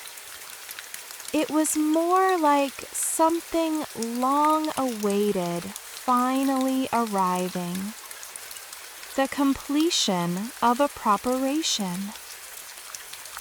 Behind her, the cottage was waking. Clara was the first to rise. Rubbing her eyes, she came into the kitchen, took a cup of tea Evelyn had prepared, and sat at the table. Her hair was messy, her glasses slightly crooked, but her gaze was clear. Wakefulness sometimes arrives before appearance. "Is it today?" she asked. "Today," Evelyn said. Cedric woke shortly after. Mornings took a little more time for the old man. His joints, his shoulders, the weight of years. But once he sat at the table, his mind was sharp. He pulled the maps toward himself and looked at them once more. We know certain things, but looking again makes them more real. Raven was at the window, watching outside. They set out early in the morning. The forest drew them in. Their steps pressed into the ground. Leaves rustled. And Evelyn noticed something. How many sounds she normally heard in this forest. Birds, insects, the distant murmur of running water. But this morning, most of those sounds were gone. The silence was not complete. No forest is ever completely silent, but it had thinned, diminished. Something was missing. Life. Lucian's extraction had deepened. Evelyn felt it with every step, beneath the soil, within the roots, in the texture of the air, as if the forest were holding its breath. Like a patient taking in less air than they think, barely noticeable from the outside, but unmistakable from within. He accelerated it, Cedric said as they walked. He must have accelerated it through the night. Evelyn lowered her head. She knew. As they moved toward the center of the forest, the ground changed. Roots rose more frequently to the surface. Stones grew larger, the spaces between them closing. The trunks of the trees thickened. The trees here were older than the city, older than the founding of the kingdom. perhaps from the days when humans first stepped onto this land. Touching them was different.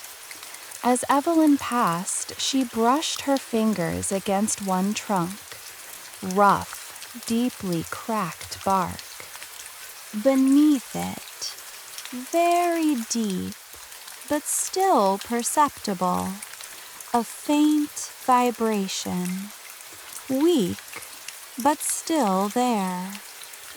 "Still here," she whispered. Raven stopped and looked back, then continued. Their destination revealed itself slowly. According to Cedric's map, it was at the exact center, but at first glance there was nothing special there. A large tree, an area where stones had gathered around its roots. The ground had sunk slightly, forming a shallow hollow. And the arrangement of the stones, it was not accidental. Years and weather had disrupted the pattern, but once the eye adjusted, it could be seen. A circle. "Here," Cedric said. The four of them stopped.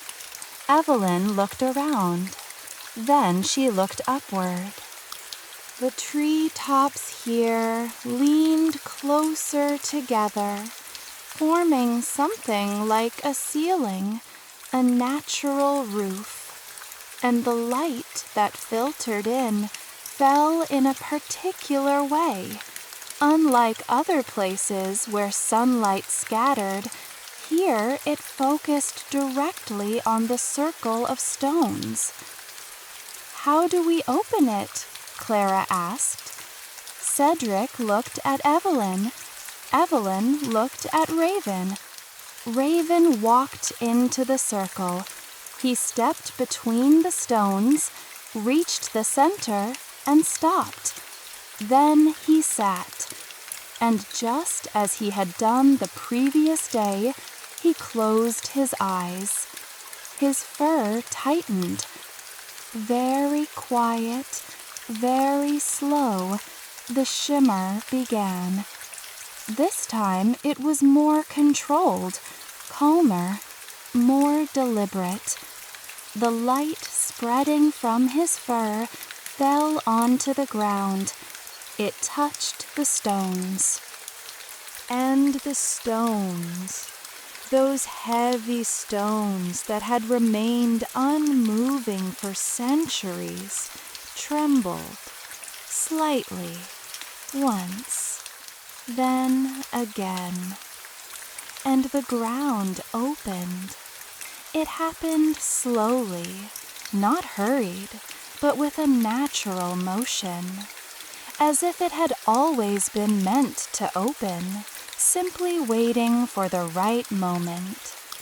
The soil beneath the stones pulled back, the roots curled aside, and a staircase appeared, stone, narrow, descending downward. Clara held her breath. Cedric leaned forward and looked down. "It's real," he whispered, as if he needed to say it to believe it. Evelyn looked at the staircase. Her eyes followed the darkness below. Something was rising from it, not exactly a scent, something finer, a dampness, an ancient air. And within it, very faint, almost imagined, a green glow. Raven stood. He walked to the top of the stairs. He looked down. Then he turned to Evelyn. "All right," Evelyn said. "We're going." As they descended, everything changed. The light first dimmed, then vanished, but their eyes adjusted. And once they did, they realized it was not completely dark below. In the walls, within the carved lines on the stone, there was a faint light, greenish, steady. Whether bioluminescence or magic or a mixture of both, it was impossible to know, but it was enough.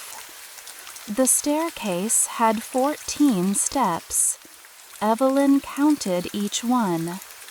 When she stepped onto the last, her feet touched stone, flat, wide, carefully cut stone, and before them opened a corridor.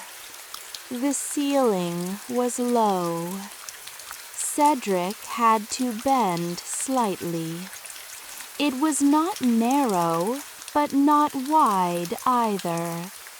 And at the end of the corridor, not far away, the green glow was stronger. They walked quietly. Their steps struck the stone, but the sound was soft, absorbed. The walls were dense. The air was damp but not heavy, cool, clean, like fresh spring water. And the scent, Evelyn had never smelled anything like it.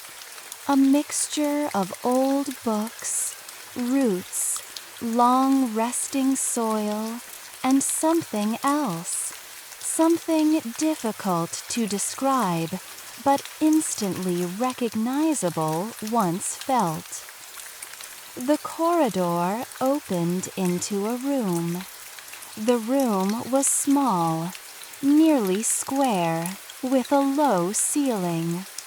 There were niches carved into the walls, holding stone containers, jars, folded cloths, all of them centuries old.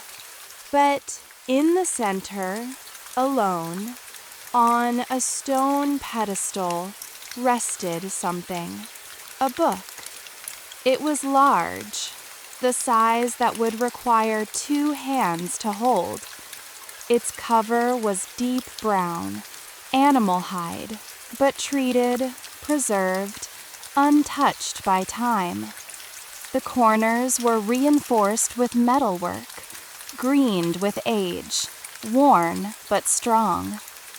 And in the center of the cover, embossed, was a motif of a branch, rising from a root, splitting, leafing, the verdant codex. Evelyn took a step, stopped, took another. She lowered her hands to her sides, then slowly extended them forward. When her fingers touched the cover, something passed through her. Not heat, not vibration, not exactly those. More like recognition, as if the book recognized her too. She lifted it. It was heavy. Heavier than she expected.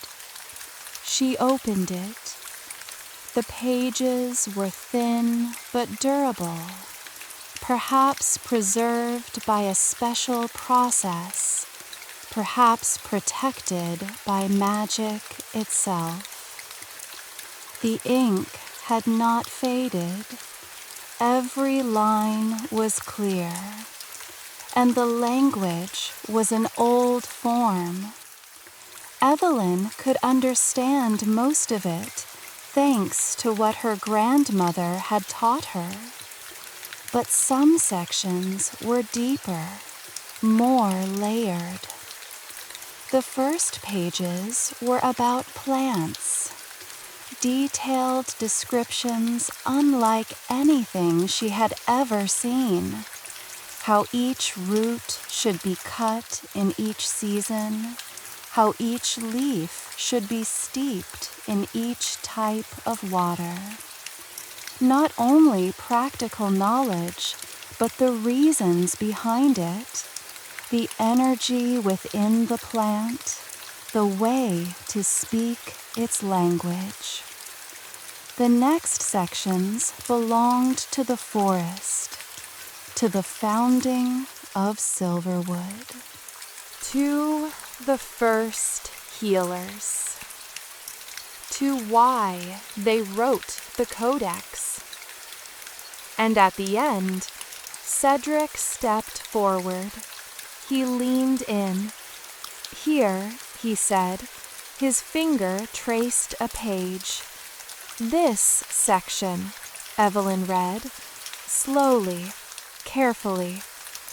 Lucian Blackthorn's name was not there, but the name of what he was doing was forced energy transfer. The codex described it, what it meant to forcibly draw the life force of a place, what it created in the one who did it, and most importantly, how it could be stopped. Evelyn read, then read again. Then she lifted her head. Her face held a strange expression, heavy but clear. Understanding does not always lighten. Sometimes it weighs more. But a heavy truth is better than uncertainty. Lucian thinks he is immortal, she said, but he isn't. What do you mean? Clara asked. The energy he steals sustains him. But living on borrowed energy is not permanent. He needs more each time. Because the energy is not his, it doesn't stay. It flows away. She paused. And tonight, during that rare celestial event, he will try to take all of it at once. The entire forest, everything he has stolen slowly over the years, he will try to pull into himself in a single moment. And if he succeeds? Cedric asked. Evelyn looked at the book, then at Raven. Silverwood will end, she said, and Raven will too. Silence fell. The kind of silence in which everyone calculates their own part, their role, what they can do, what they cannot. Clara spoke. What is needed to stop this? Evelyn turned the pages. She found it. She read, Energy can only be returned to its rightful owner, she said. Stopping Lucian does not mean destroying him. It means giving back what he stole. And for that, she paused. For what? Clara asked. Evelyn slowly closed the book. For that, Raven must reveal his true form, completely, without holding back, without hiding. And this, she looked at Raven. The cat's yellow eyes watched her. This will leave him weak, very weak. How weak? Cedric asked quietly. Evelyn did not answer immediately, because she knew the answer. And saying it aloud was something else entirely. When they climbed back up, the forest was waiting for them. The entrance closed behind them. The stones returned. The roots curled back. The ground sealed, as if it had never opened.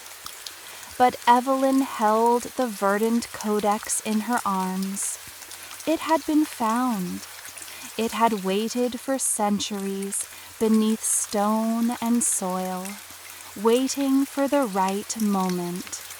And now it was in the right moment, in the right hands.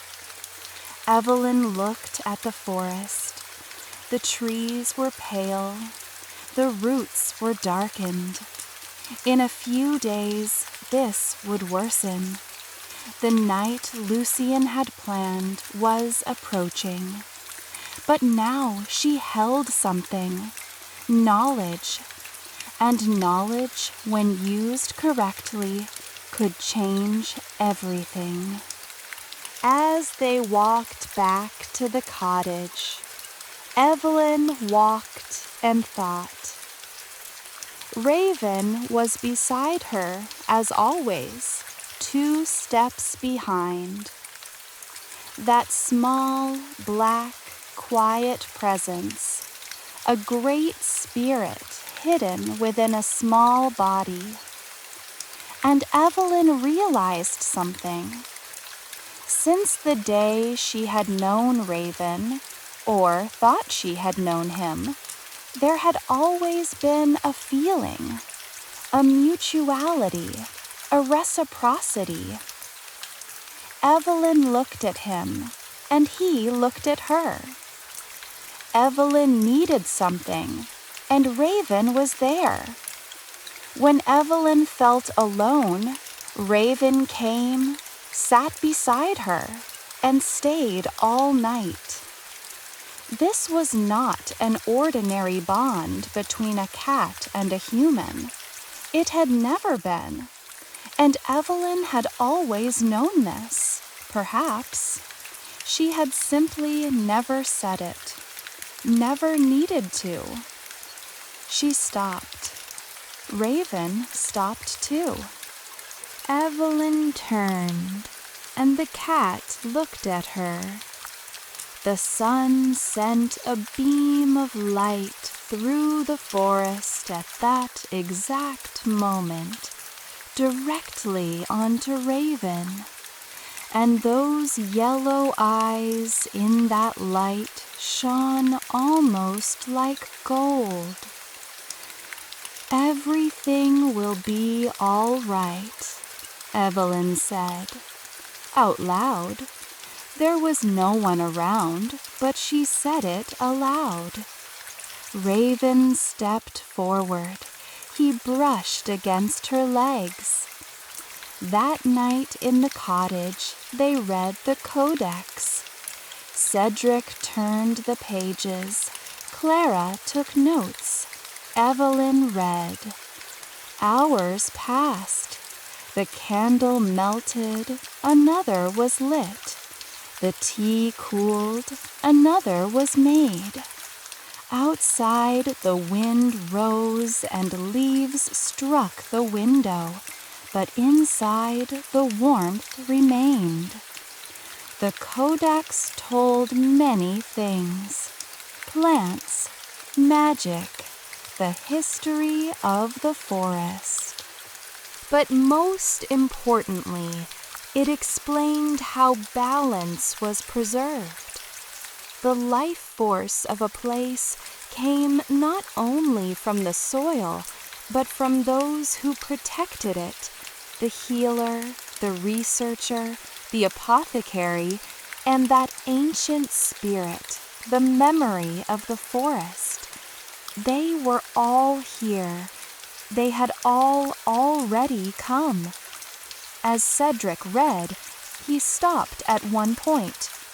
"Look," he said. His finger rested on a paragraph. Evelyn leaned in and read.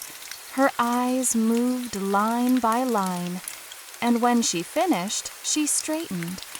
Her face was calm, but her gaze was full. "Tomorrow we begin preparing," she said. That night, while everyone slept, Evelyn stepped outside once more. She carried the Codex under her arm. She sat on the large stone in front of the cottage. The forest lay before her, dark and quiet. Far away, very far, a single star seemed to be visible, but clouds covered most of the sky. A few days remained. Evelyn thought about this, the days ahead, what needed to be done, the risk, how weak Raven might become. And then she let go of these thoughts. Letting go was not difficult this time, because Evelyn understood that not everything could be controlled. But letting go of everything was not right either. There was a place between the two, doing what she could and leaving the rest to the forest. She touched the codex, the branch motif on the cover, rising from the root, branching, leafing. Everyone came from somewhere. Everyone had roots. And the deeper the roots, the farther the branches could reach and still carry. Raven came to her side. They sat together, watching the forest, and the night continued quietly around them. That night, the sky was different. Everyone felt it, though no one said anything at first. Sometimes naming something makes it more real, and before it becomes real, you want to give it a little more time to exist quietly. As the sun set, the sky took on unusual colors. It was not orange, it was colder, deeper, somewhere between purple and navy, with a thin silver vein running through it. Evelyn stood in front of the cottage and watched. She watched for a long time. Raven stood beside her feet. He did not move. "Tonight," Evelyn whispered. Raven tapped his tail against the ground. Once. Yes. Inside, preparations had begun. Cedric gathered the maps on the table, folded the most important notes, and tucked them into his pocket. Clara prepared her healing kit, Evelyn's potions, her own mixtures, clean cloths. Clara was a practical woman, the kind who thought ahead about what might be needed and when. Evelyn took the verdant codex. She opened it one last time. She read the final section. She already knew it, almost by heart, but she read it anyway. Because some things exist not only through words, but through the pages that carry them, the texture of the paper, the scent of the ink, the shape of the letters. These are part of the knowledge too. When she finished reading, she closed the book, and she felt something settle inside her, like a mechanism clicking into place when the right pieces finally meet. When they set out, the sky was not fully dark yet. The last minutes of twilight.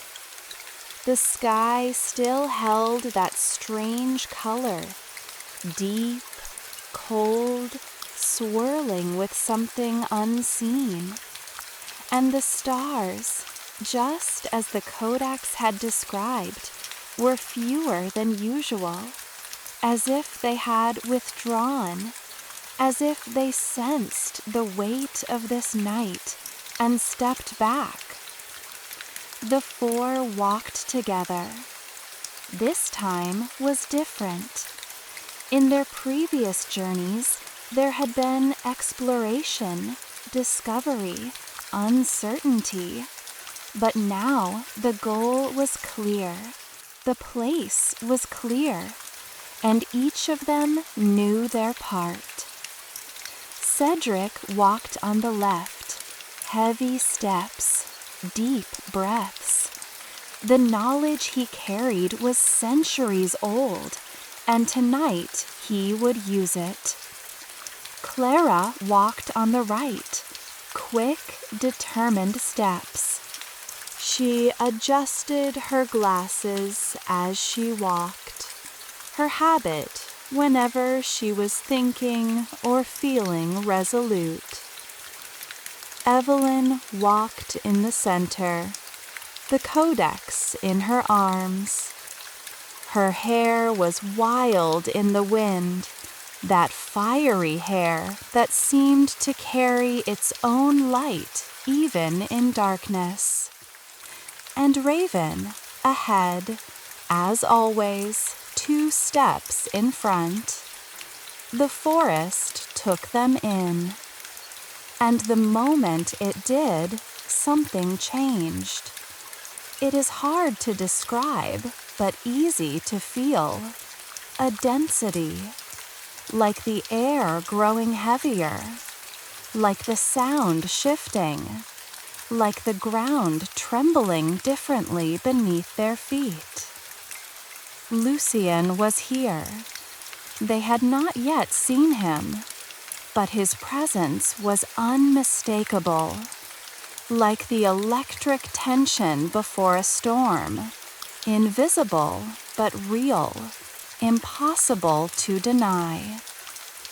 "He's close," Cedric murmured. Evelyn knew. Raven knew too.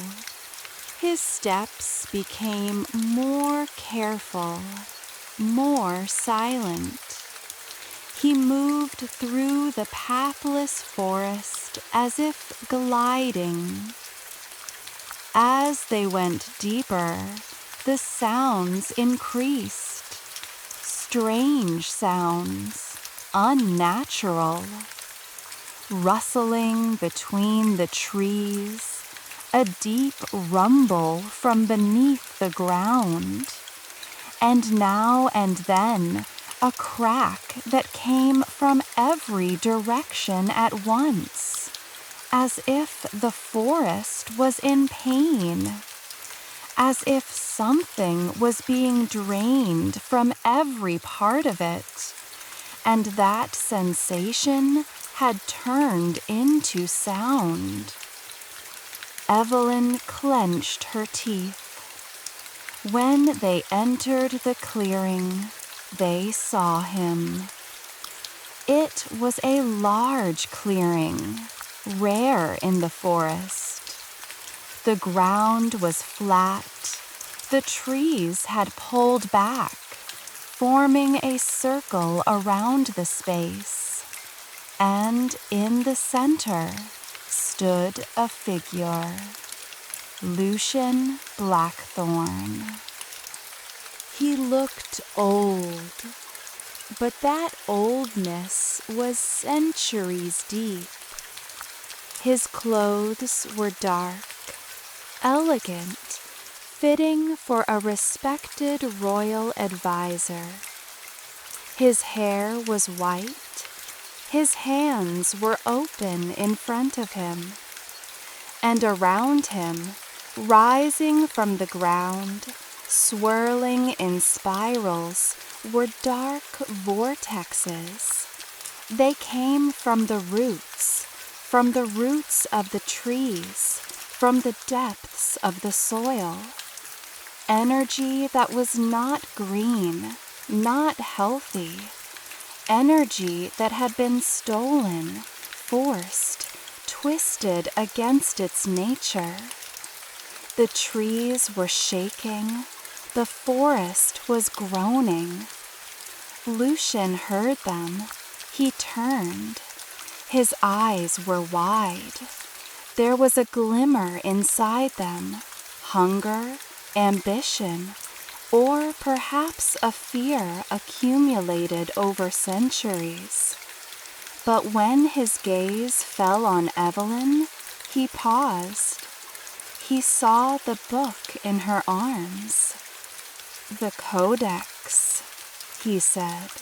His voice was low, almost reverent. "You found it?" "We found it," Evelyn said. "Give it to me." "No." Silence fell. The forest's rumbling continued, but when they began to speak, everything seemed to freeze for a moment.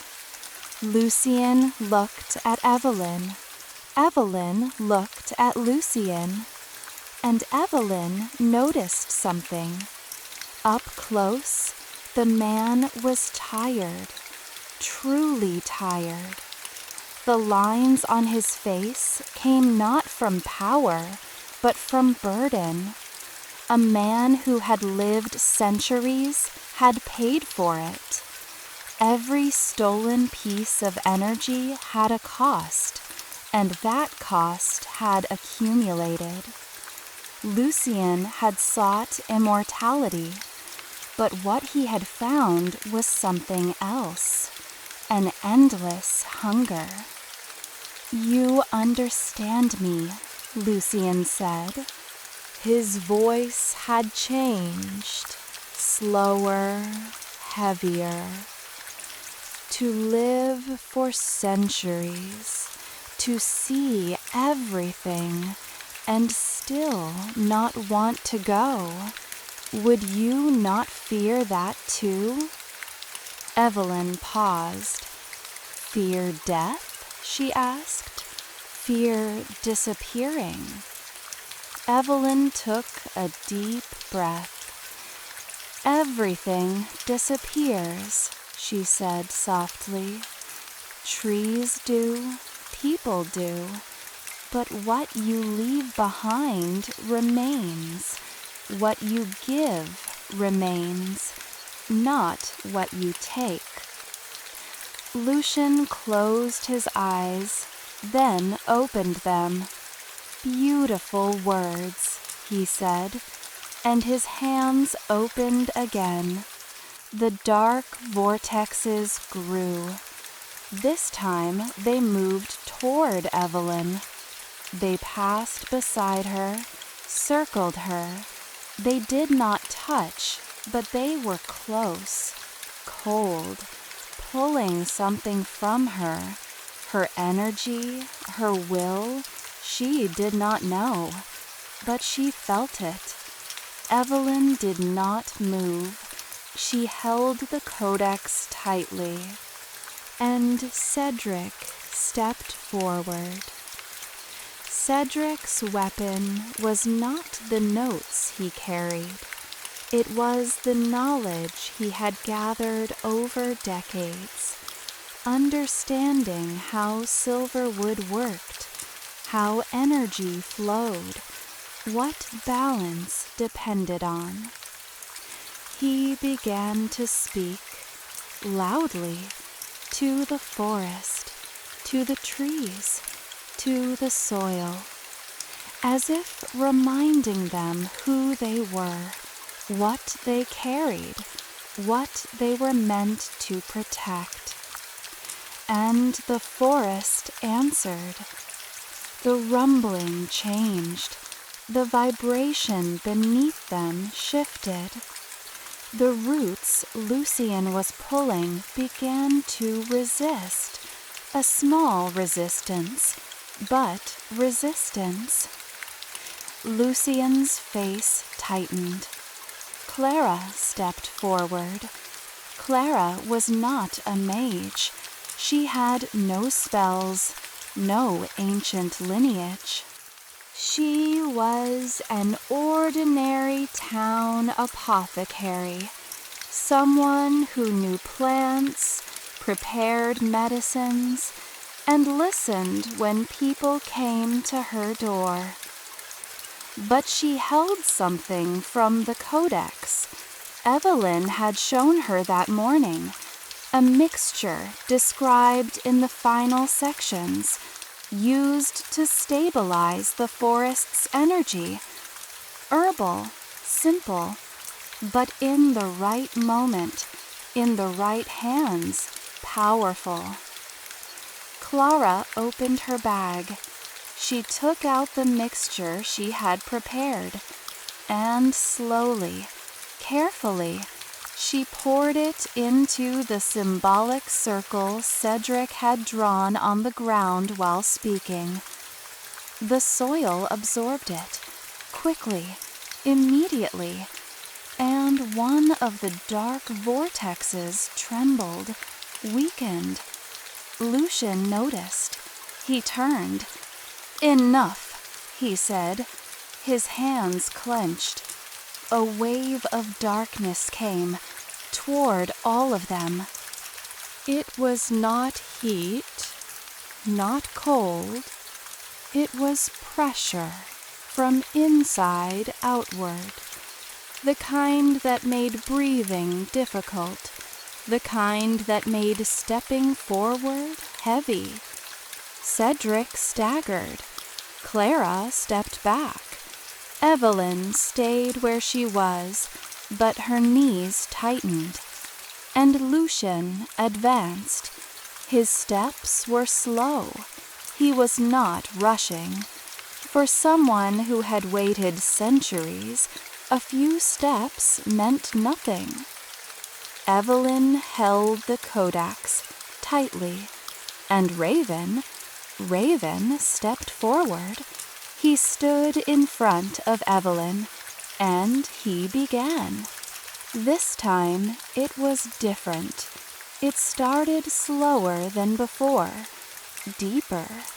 The light rising from his fur was faint at first, almost invisible. But it grew, layered, and Raven's silhouette began to change. His small body expanded. His 4 legs seemed to lift from the ground, or the ground seemed to pull back. The boundaries of his form blurred. Light and shadow intertwined, and what emerged was neither a cat nor any known creature. It was something that belonged only to Silverwood, a guardian spirit, woven from shadows and starlight, formed from roots and leaves, both physical and not, both here and everywhere. A sound came from that depth, the sound of earth, the sound of roots, the sound of everything stored in the forest's memory over centuries. And Lucian stopped. For the first time, he stopped. His eyes locked onto Raven's true form. And in those eyes, those tired, greedy, century-old eyes, something flickered. Recognition? Fear? Perhaps both. "I know you," Lucian whispered. His voice had changed, its hardness gone. Something lay beneath it. "You have been here since the beginning of Silverwood." Raven made no sound, but his light spread. Evelyn opened the codex, the final section, the lines. Her voice did not come out. Her lips moved, but there was no sound, because this magic did not require sound. It required intention, understanding, and truly, deeply feeling oneself as part of the forest, not of something, but of a place. Evelyn felt it. She had always felt it. She had been in this forest since she was born. She had learned this land beside her grandmother. She knew every plant, every root, every seasonal change. The forest belonged to her. No, she belonged to the forest. And that belonging now formed a channel. The knowledge flowing from the codex merged through Evelyn's hands with the power Raven had revealed. The vortexes around Lucian changed. Their direction shifted, no longer moving toward Lucian, but away from him. And the energy inside them, the energy stolen, drained, compressed over years, began to release. Lucian did not scream. He did not shout. He only staggered. And as he staggered, Evelyn watched him. The expression on her face was not hardness, not anger, not even pity. It was more like sorrow, the kind felt for someone who had walked the wrong path for centuries, grown tired, and perhaps could no longer feel their own exhaustion. "Let it go," Evelyn whispered, not to Lucian, but to the forest. "Let everything return to where it belongs." The energy flowed.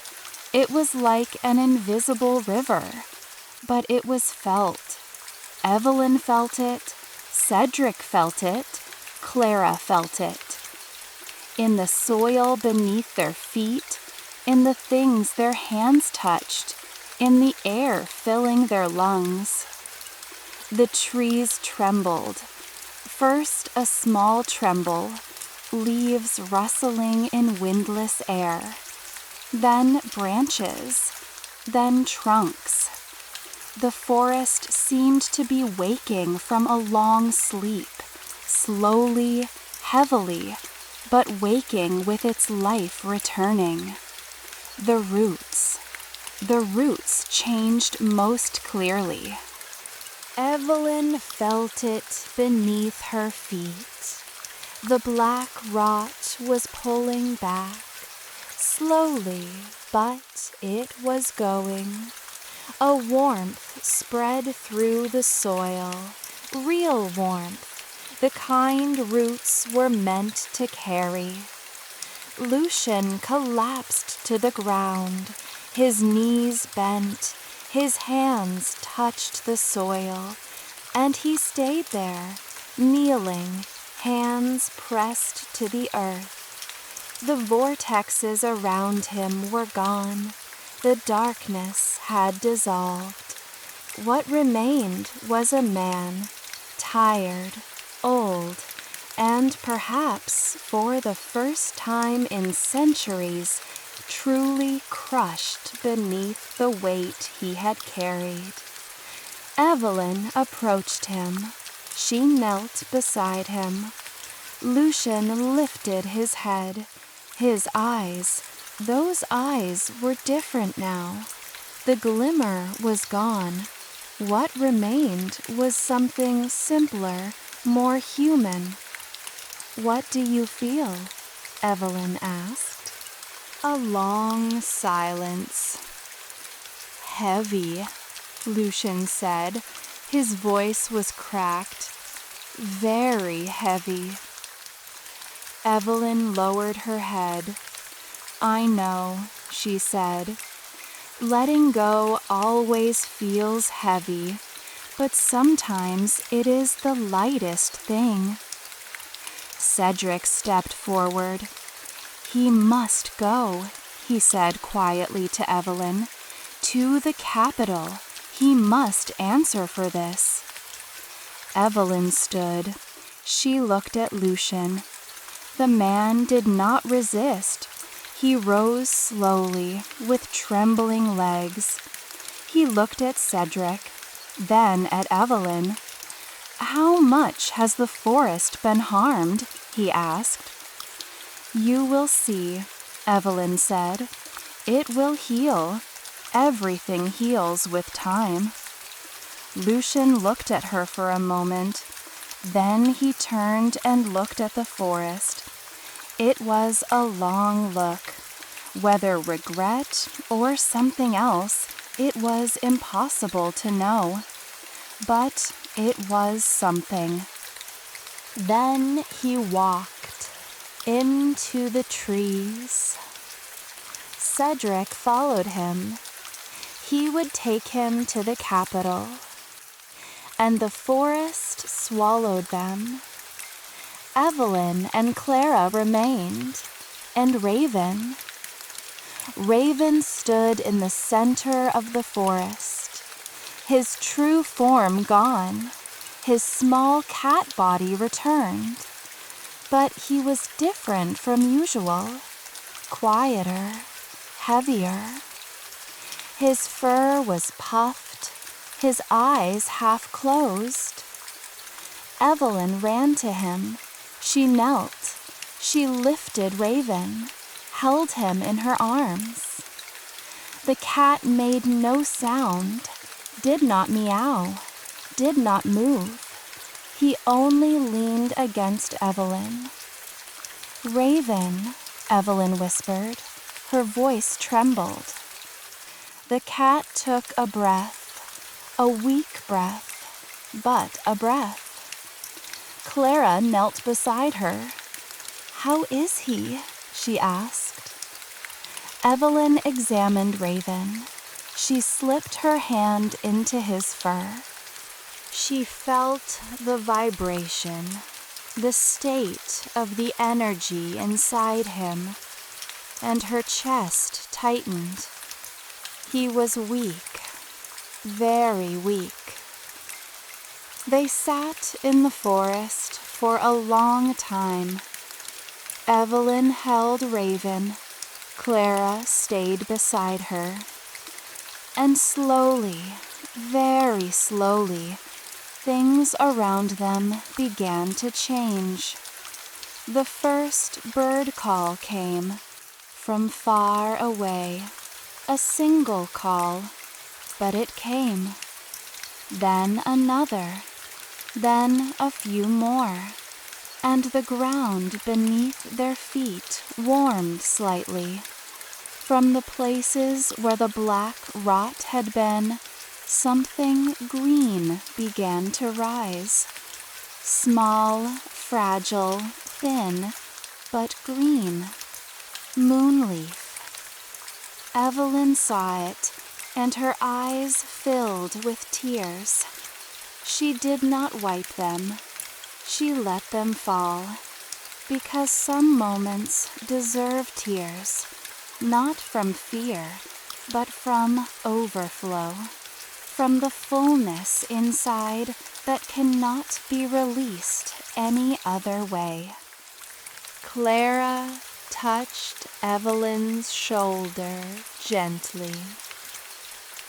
As the night went on, the forest woke. It was a slow awakening, like the first light of morning, where nothing happens, then something, then everything. The trees began to emerge from their pallor. The scent of absence in the air, the feeling of being drained, faded. The wind returned, real wind, lively and cool. With Raven in her arms, Evelyn felt the forest breathe again. And Raven, Raven's breath steadied. He was still weak, still tired, but the vibration inside him grew slightly. A very small change, but a change. Evelyn held him tighter. "I'm here," she said. "Don't go anywhere." Raven opened his eyes.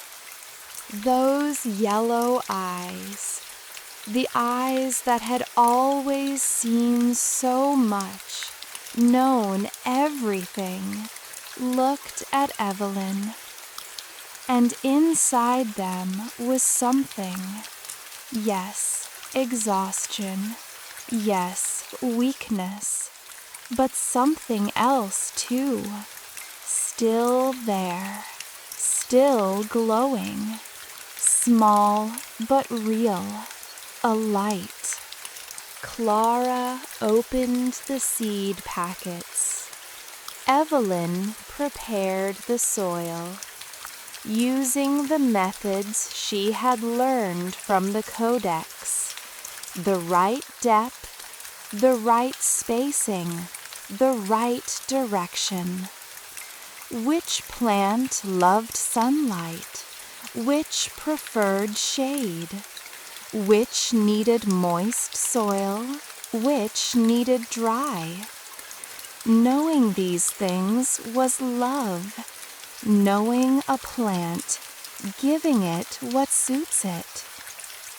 Raven sat at the edge of the garden and watched. Sometimes, after a seedling was planted, he would walk over and sniff it. Sometimes he wandered away and came back, but he did not leave. He stayed there the entire day.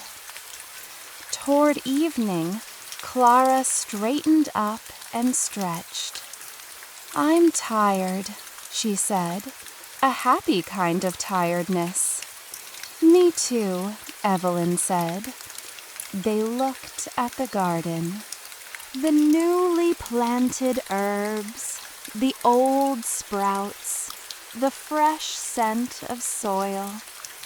The evening light fell over everything, golden, warm, long. "Beautiful," Clara said. "Yes," Evelyn said, "beautiful." Days passed, spring deepened, green spread everywhere, into the garden, into the forest, onto the stones of the cottage walls. The trees leafed out. First came the buds, small and tight. Then they opened. Each morning they opened a little more. And one day, when Evelyn stepped outside the cottage, the forest's green was so full that she stood still for a moment and simply looked at it. She looked and she searched for nothing inside herself, because everything was there. The promise had been kept. One spring morning, she went down to Hollowmere. The market was set up as always. Stalls lined the square. People wandered. Children ran between them. Evelyn entered the town, and this time people looked differently. They still paused. They still whispered. Those fiery red hair, that face, it always drew attention. But this time, someone approached her. An old woman. Evelyn recognized her.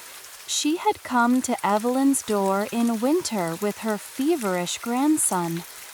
The woman stopped in front of her. Then she bowed her head.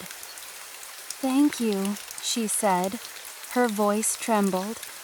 "For what you've done." Evelyn looked at the woman. something softened inside her. "I didn't do it alone," she said. "The forest did. You did. All of us together." The woman lifted her head. She smiled. And then another person approached. Then another. Small, brief encounters. A thank you, a handshake, someone offering fresh bread, someone handing her an apple. Not grand speeches, not dramatic gestures, simple, real, sincere. Evelyn accepted them. She thanked them. She smiled. And by late afternoon, with her hands full and her heart full, she left the town. She walked slowly back to the forest. There was no hurry. The sun was still high. Light fell between the trees in long stripes. The ground was soft and alive. Evelyn knew this path. Every stone, every root, every seasonal change. But today it felt different, familiar yet new. The same path, different steps. When she entered the forest, she stopped. She leaned against a tree. A large, old tree, its trunk warmed by the sun. She closed her eyes. She listened. She heard the birds, many different voices complementing one another. She heard the wind passing through the leaves. She heard the distant sound of a stream, faint but present. And she felt, not with ears, but with skin and bone, that subtle vibration beneath the soil. The forest was healing, not completely. There were marks, there were wounds. Some trees would never stand again. Some sounds might never return. But it was healing, and healing did not require perfection. When she returned to the cottage, Raven was at the door, waiting as always. Evelyn bent down and lifted him. The cat settled on her shoulder, pressing his head into her hair. Together, they went inside.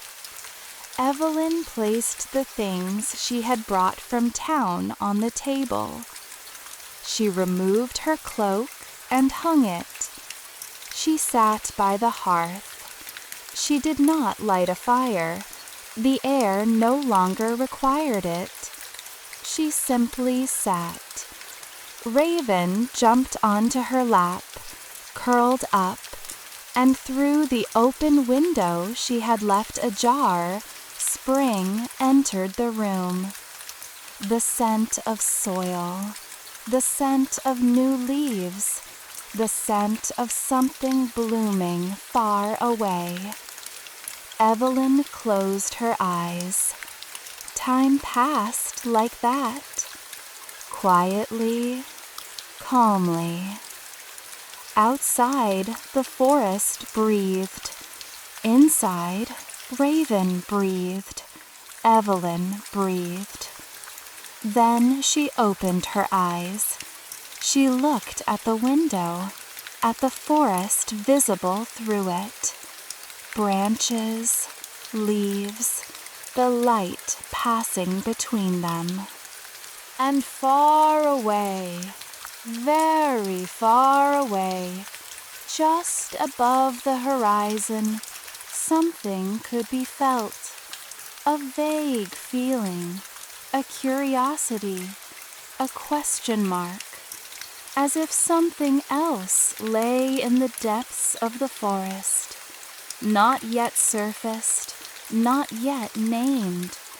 A whisper from very far away, perhaps imagined, perhaps not. Silverwood stories never ended. Evelyn knew this. This forest had carried secrets for centuries. Some had surfaced, some still lay deep. And healing did not mean closing. It meant opening, seeing more, understanding more. One day that whisper would become clear. One day the forest would show something new. And when that day came, Evelyn would be there, in her cottage, in the forest, with her fiery hair and with Raven. But not today. Today was enough. Raven stretched on her lap. He extended his paws forward, his eyes closed. He was sleeping. Evelyn watched him. That small black body carrying centuries, that ancient spirit beneath the fur. And without any magic, without any book, she felt something. Gratitude for her grandmother, for Clara, for Cedric, for Raven, for the forest, the soil, the cottage, and perhaps for herself, because being here was not an accident. This life had been chosen, not by her grandmother, not by the forest, but by herself. Opening the door every morning was a choice. Learning every plant, healing every wounded animal, standing before every question and thinking, all choices. And those choices had brought her here, exactly now. The sun set. The forest was covered in twilight. Then darkness. The stars appeared, this time clear, this time many. Unlike that rare night, tonight the sky was full. Every star was in its place. Evelyn closed the window. She lit a candle. The room filled with warm yellow light. She sat at the table. She opened her notebook. She picked up her pen. She waited for a moment. Then she began to write. The first line came slowly, then faster. The day's observations, the sprouts in the garden, the seeds Clara had brought, the encounters in town, the distant whisper she had heard in the forest. And at the very end, at the bottom of the page, just as her grandmother used to do, she wrote a small note. Just a few words. The forest is healing. Raven is sleeping. Spring has arrived. She set down the pen. Raven was still sleeping. Outside, the forest was breathing. Close your eyes. Feel this moment. Evelyn's cottage, warm, bright, familiar. Raven's deep, calm breathing. The scent of the forest drifting through the window. Soil, leaves, flowers, everything beginning anew. Your thoughts slow. The sounds drift away. Everything lightens. Your shoulders, your breath, the quiet hum inside your mind. You can rest now, just like Raven, just like the forest. Breathe in, let go. Good night.